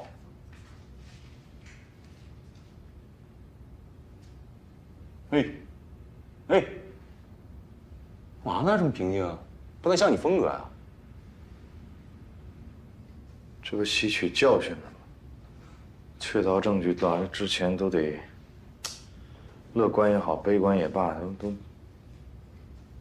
反正现在那个技术已经把这个血液和土壤样本都拿走了，去检测了。哎呦，我真是希望他是演技高超啊！哎，可不能这么希望啊！你这就属于恶意，当他老师带你上课去了。哎，说什么呢？说什么呢？怎么就不能这么希望？你说上什么课呀？不，我觉得人开学说的没准就是演的。不，我这么说确实不够严谨。卫队说的对。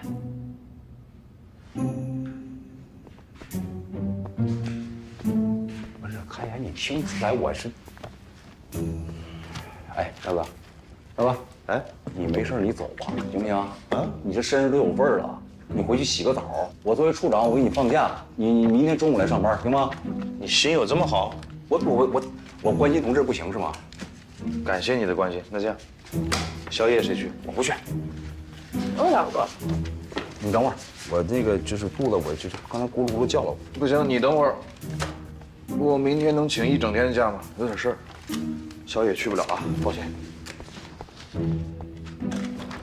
那个，他这不去了，你是不是也不去了？确实有点晚。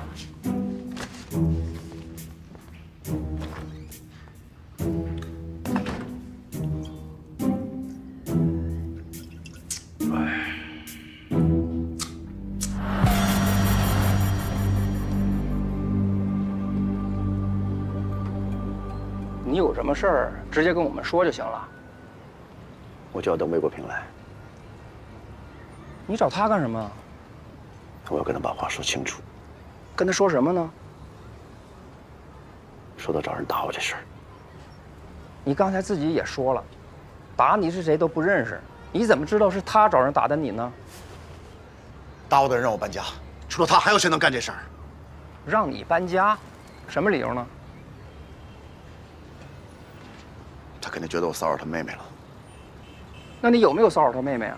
我没有，请你不要冤枉我。我没说你有，我不是得调查清楚吗？他没有骚扰我，我可以保证，我哥不会对你做这种事儿。你要觉得我住这儿对你有影响，我可以搬走。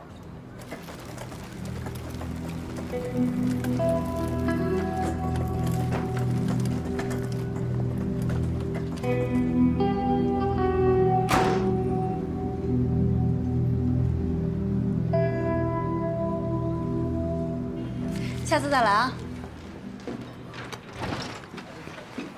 他们上次说的那个，你们的蛋糕，谢谢老板。哎，咖啡怎么样？挺好的。那就行。你怎么来了？我觉得挺好喝的。哎，小郭，弄杯咖啡。坐。你怎么来了？王德发怎么回事呢？啊，我找人收拾他了，那么不老实。哎，这么大的事儿你也不跟我说。谁让你去找他的？还动手？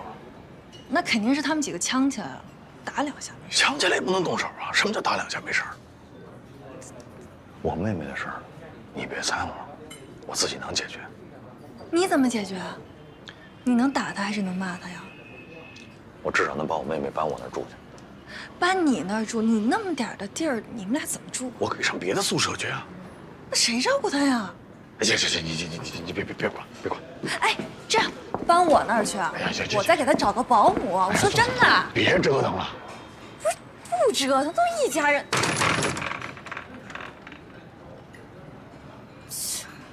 臭老头。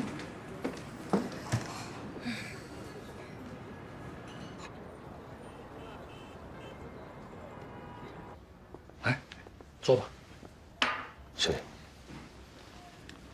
知道我为什么找你吗？有人投诉。这个事情呢是这样啊，不用解释了。你这个人呢，做事不太守规矩，但太出格的事还不至于。你那个朋友聂小雨来过了，主动为你澄清。他说，是完全出于跟你妹妹的关系，他去找了王德发的麻烦。这事儿你完全不知情。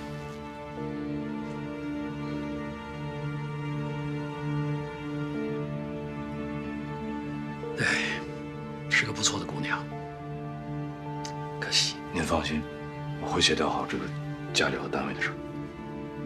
我不影响工作。王德发那儿，我会找人再去做工作。就算他实在不愿意搬走，起码做到井水不犯河水。谢谢。要，我先走。好。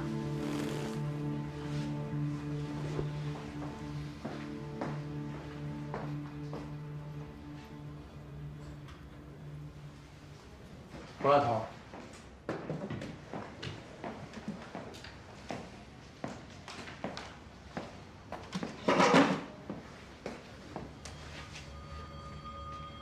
愁眉苦脸的，一看又挨批了。还真不算，打一巴掌给个甜枣了。行，有甜枣就不错了。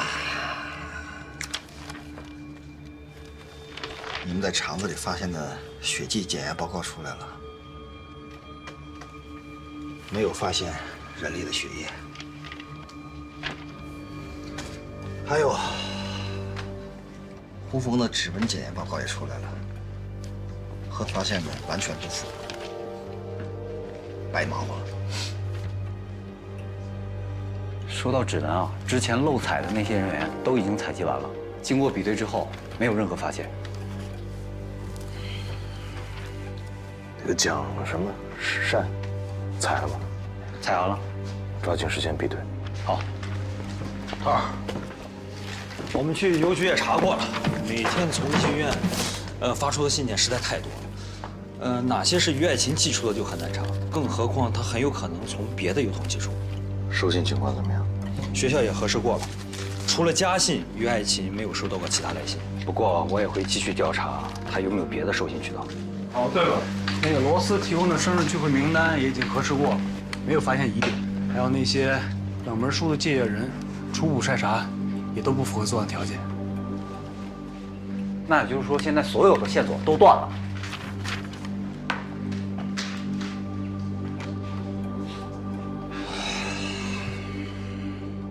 谈生气，山中水尽疑无路，柳暗花明又一村，咱们命不可能这么长。好的时候没准该来了。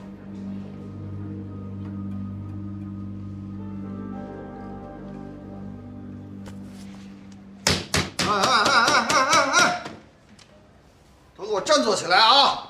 咱们这一路走来，虽然没钓到什么大鱼，虾兵蟹将可钓了不少，对不对？啊，开心点啊！还有咱们破不了的案子吗？啊，好。山清水净哪有路？柳暗花明村在哪儿？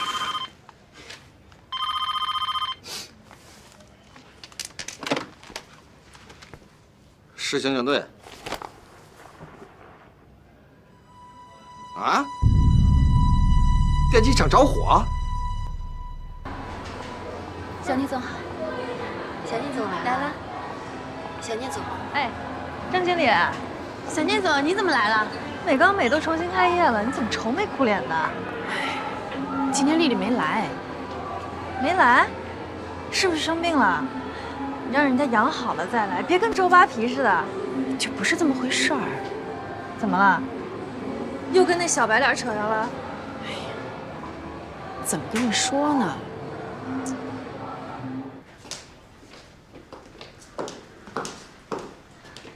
丽丽，小雨，哎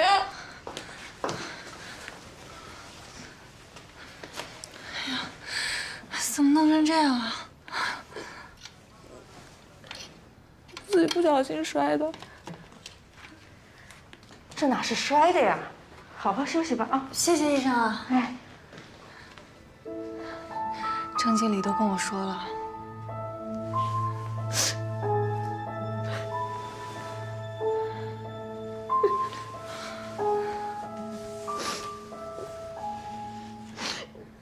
他就是个混蛋。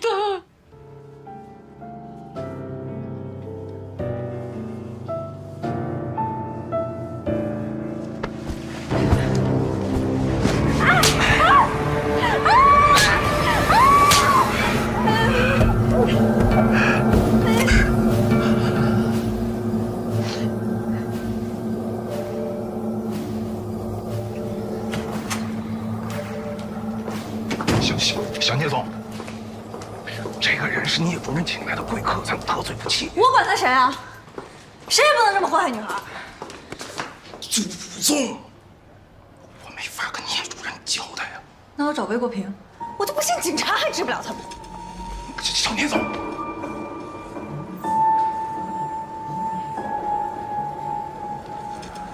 啊，我跟消防支队这个领导都谈过了。国平啊，你对这儿我看比较熟悉，师傅们也都信任你，安排你带队还有分局，一起跟这个消防支队组成联合专案组。不管怎么说，就是要尽全力把造成这个事故的原因彻底查清楚。肯定是有人故意放火，不可能是意外。行了，国平，给大伙一个说法。你要什么说法？现在什么结果都不知道了。我们先第一步得是配合这个消防部门，先把这个事故原因查清楚。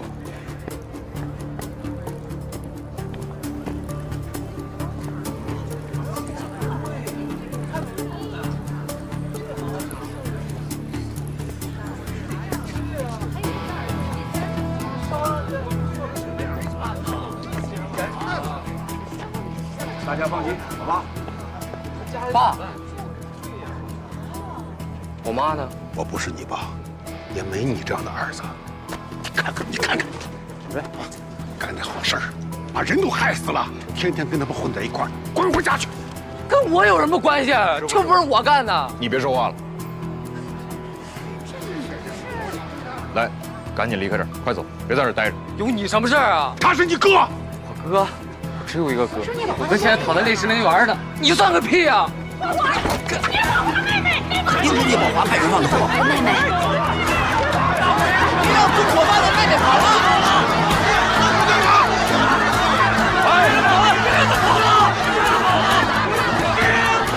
赶紧走！快！不能走！别起了，别起了！这里！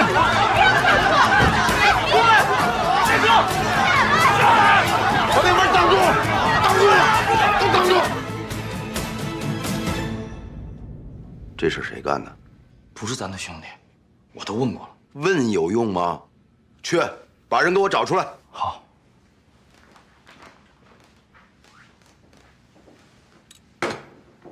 我来钱湖之前，就听说聂主任你胆大心细，手段也够硬。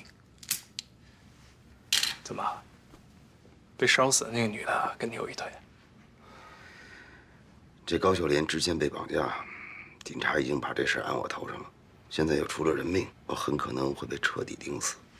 你害怕？不，你怕什么？他们有证据吗？最后这事儿不过也就找几个小喽啰把锅给顶了，伤不着你半根汗毛。你觉得这火是我放的？不是你放的吗？我犯得着跟你演吗？甭管这火是谁放的，但要我说，这把火放得好。要不是这把火，那些电机厂的工人，他会害怕吗？这改制合同他们能签吗？谁会为了那几个钱把命搭上去啊？跟你说啊，就宁江这些事儿，你可能还是不懂。聂主任，魏国平来了。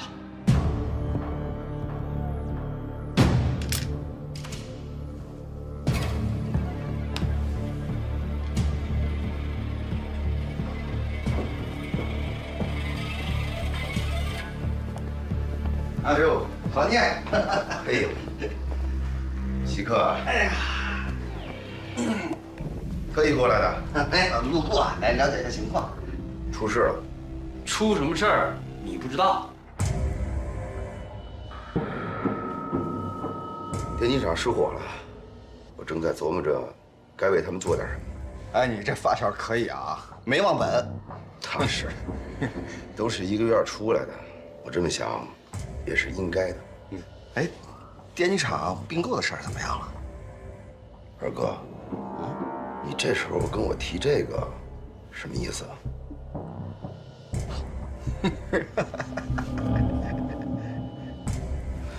国平，咱们之间也别兜圈子了。我知道你们来找我是怀疑我，对吧？咱们电机厂出来的孩子，当年跟人打架，外边的人这么说。说咱们是茅房里的石头，又臭又硬。谁不知道电机厂出来的人吃软不吃硬啊？我用这种方式收购他们，跟他们这叫硬碰硬。我有什么好处？我能办得到吗？好，即便我办到了，我身边突然出了那么一大帮恨我恨得要死的人，我后边的事情怎么干得下去？你们能饶得了我吗？我这不是给我自己刨坑吗？你干刨坑的事还少啊？你谁啊？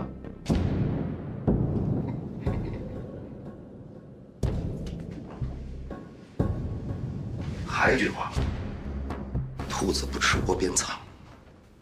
电机厂就是我的根，我的家。所以这件事你们不查，我也得查。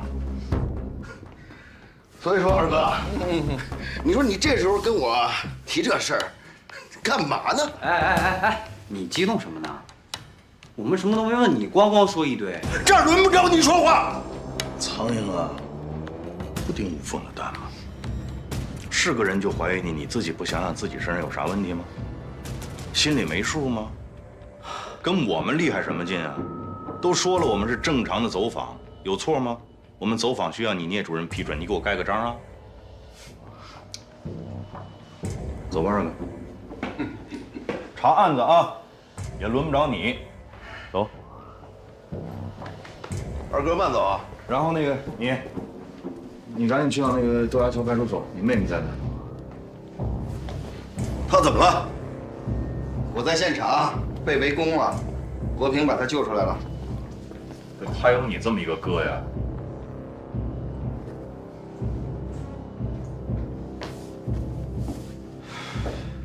急了，咱说一句话，他10句话在这等着，不是他才怪。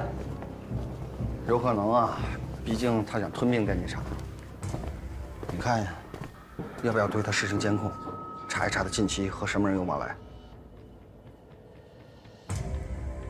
不像他。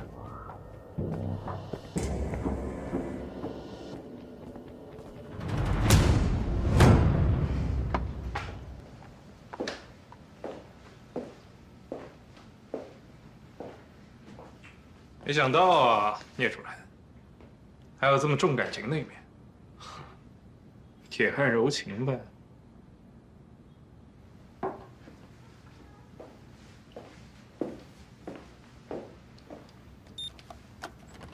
你不知道的还多着呢。技术部门的鉴定报告已经出来了，可以肯定的是，电机厂这次失火不是意外。而是有人故意纵火，造成了2人死亡，上百人遭受到了身体和财产的严重损失，有家不能归，性质十分恶劣。这些年来，随着经济的快速发展，社会形态发生了巨大的变化。宁江市，尤其是前湖区一些地方，鱼龙混杂，形成了大大小小的恶势力。他们有的欺行霸市，恃强凌弱。有的打着各种生意的幌子，干着不法勾当；还有的盘根错节，独霸一方，甚至让当地老百姓都不敢直呼其名，而称其为主任。这些人，他们的气焰实在是太嚣张。同志们，从现在开始，我们要全力以赴，查找到纵火案的真凶和背后的主谋。还宁江一片太平。我们要让某些人知道，这里是人民安居乐业的宁江，不是他们肆意妄为的乐土。明白吗？明白。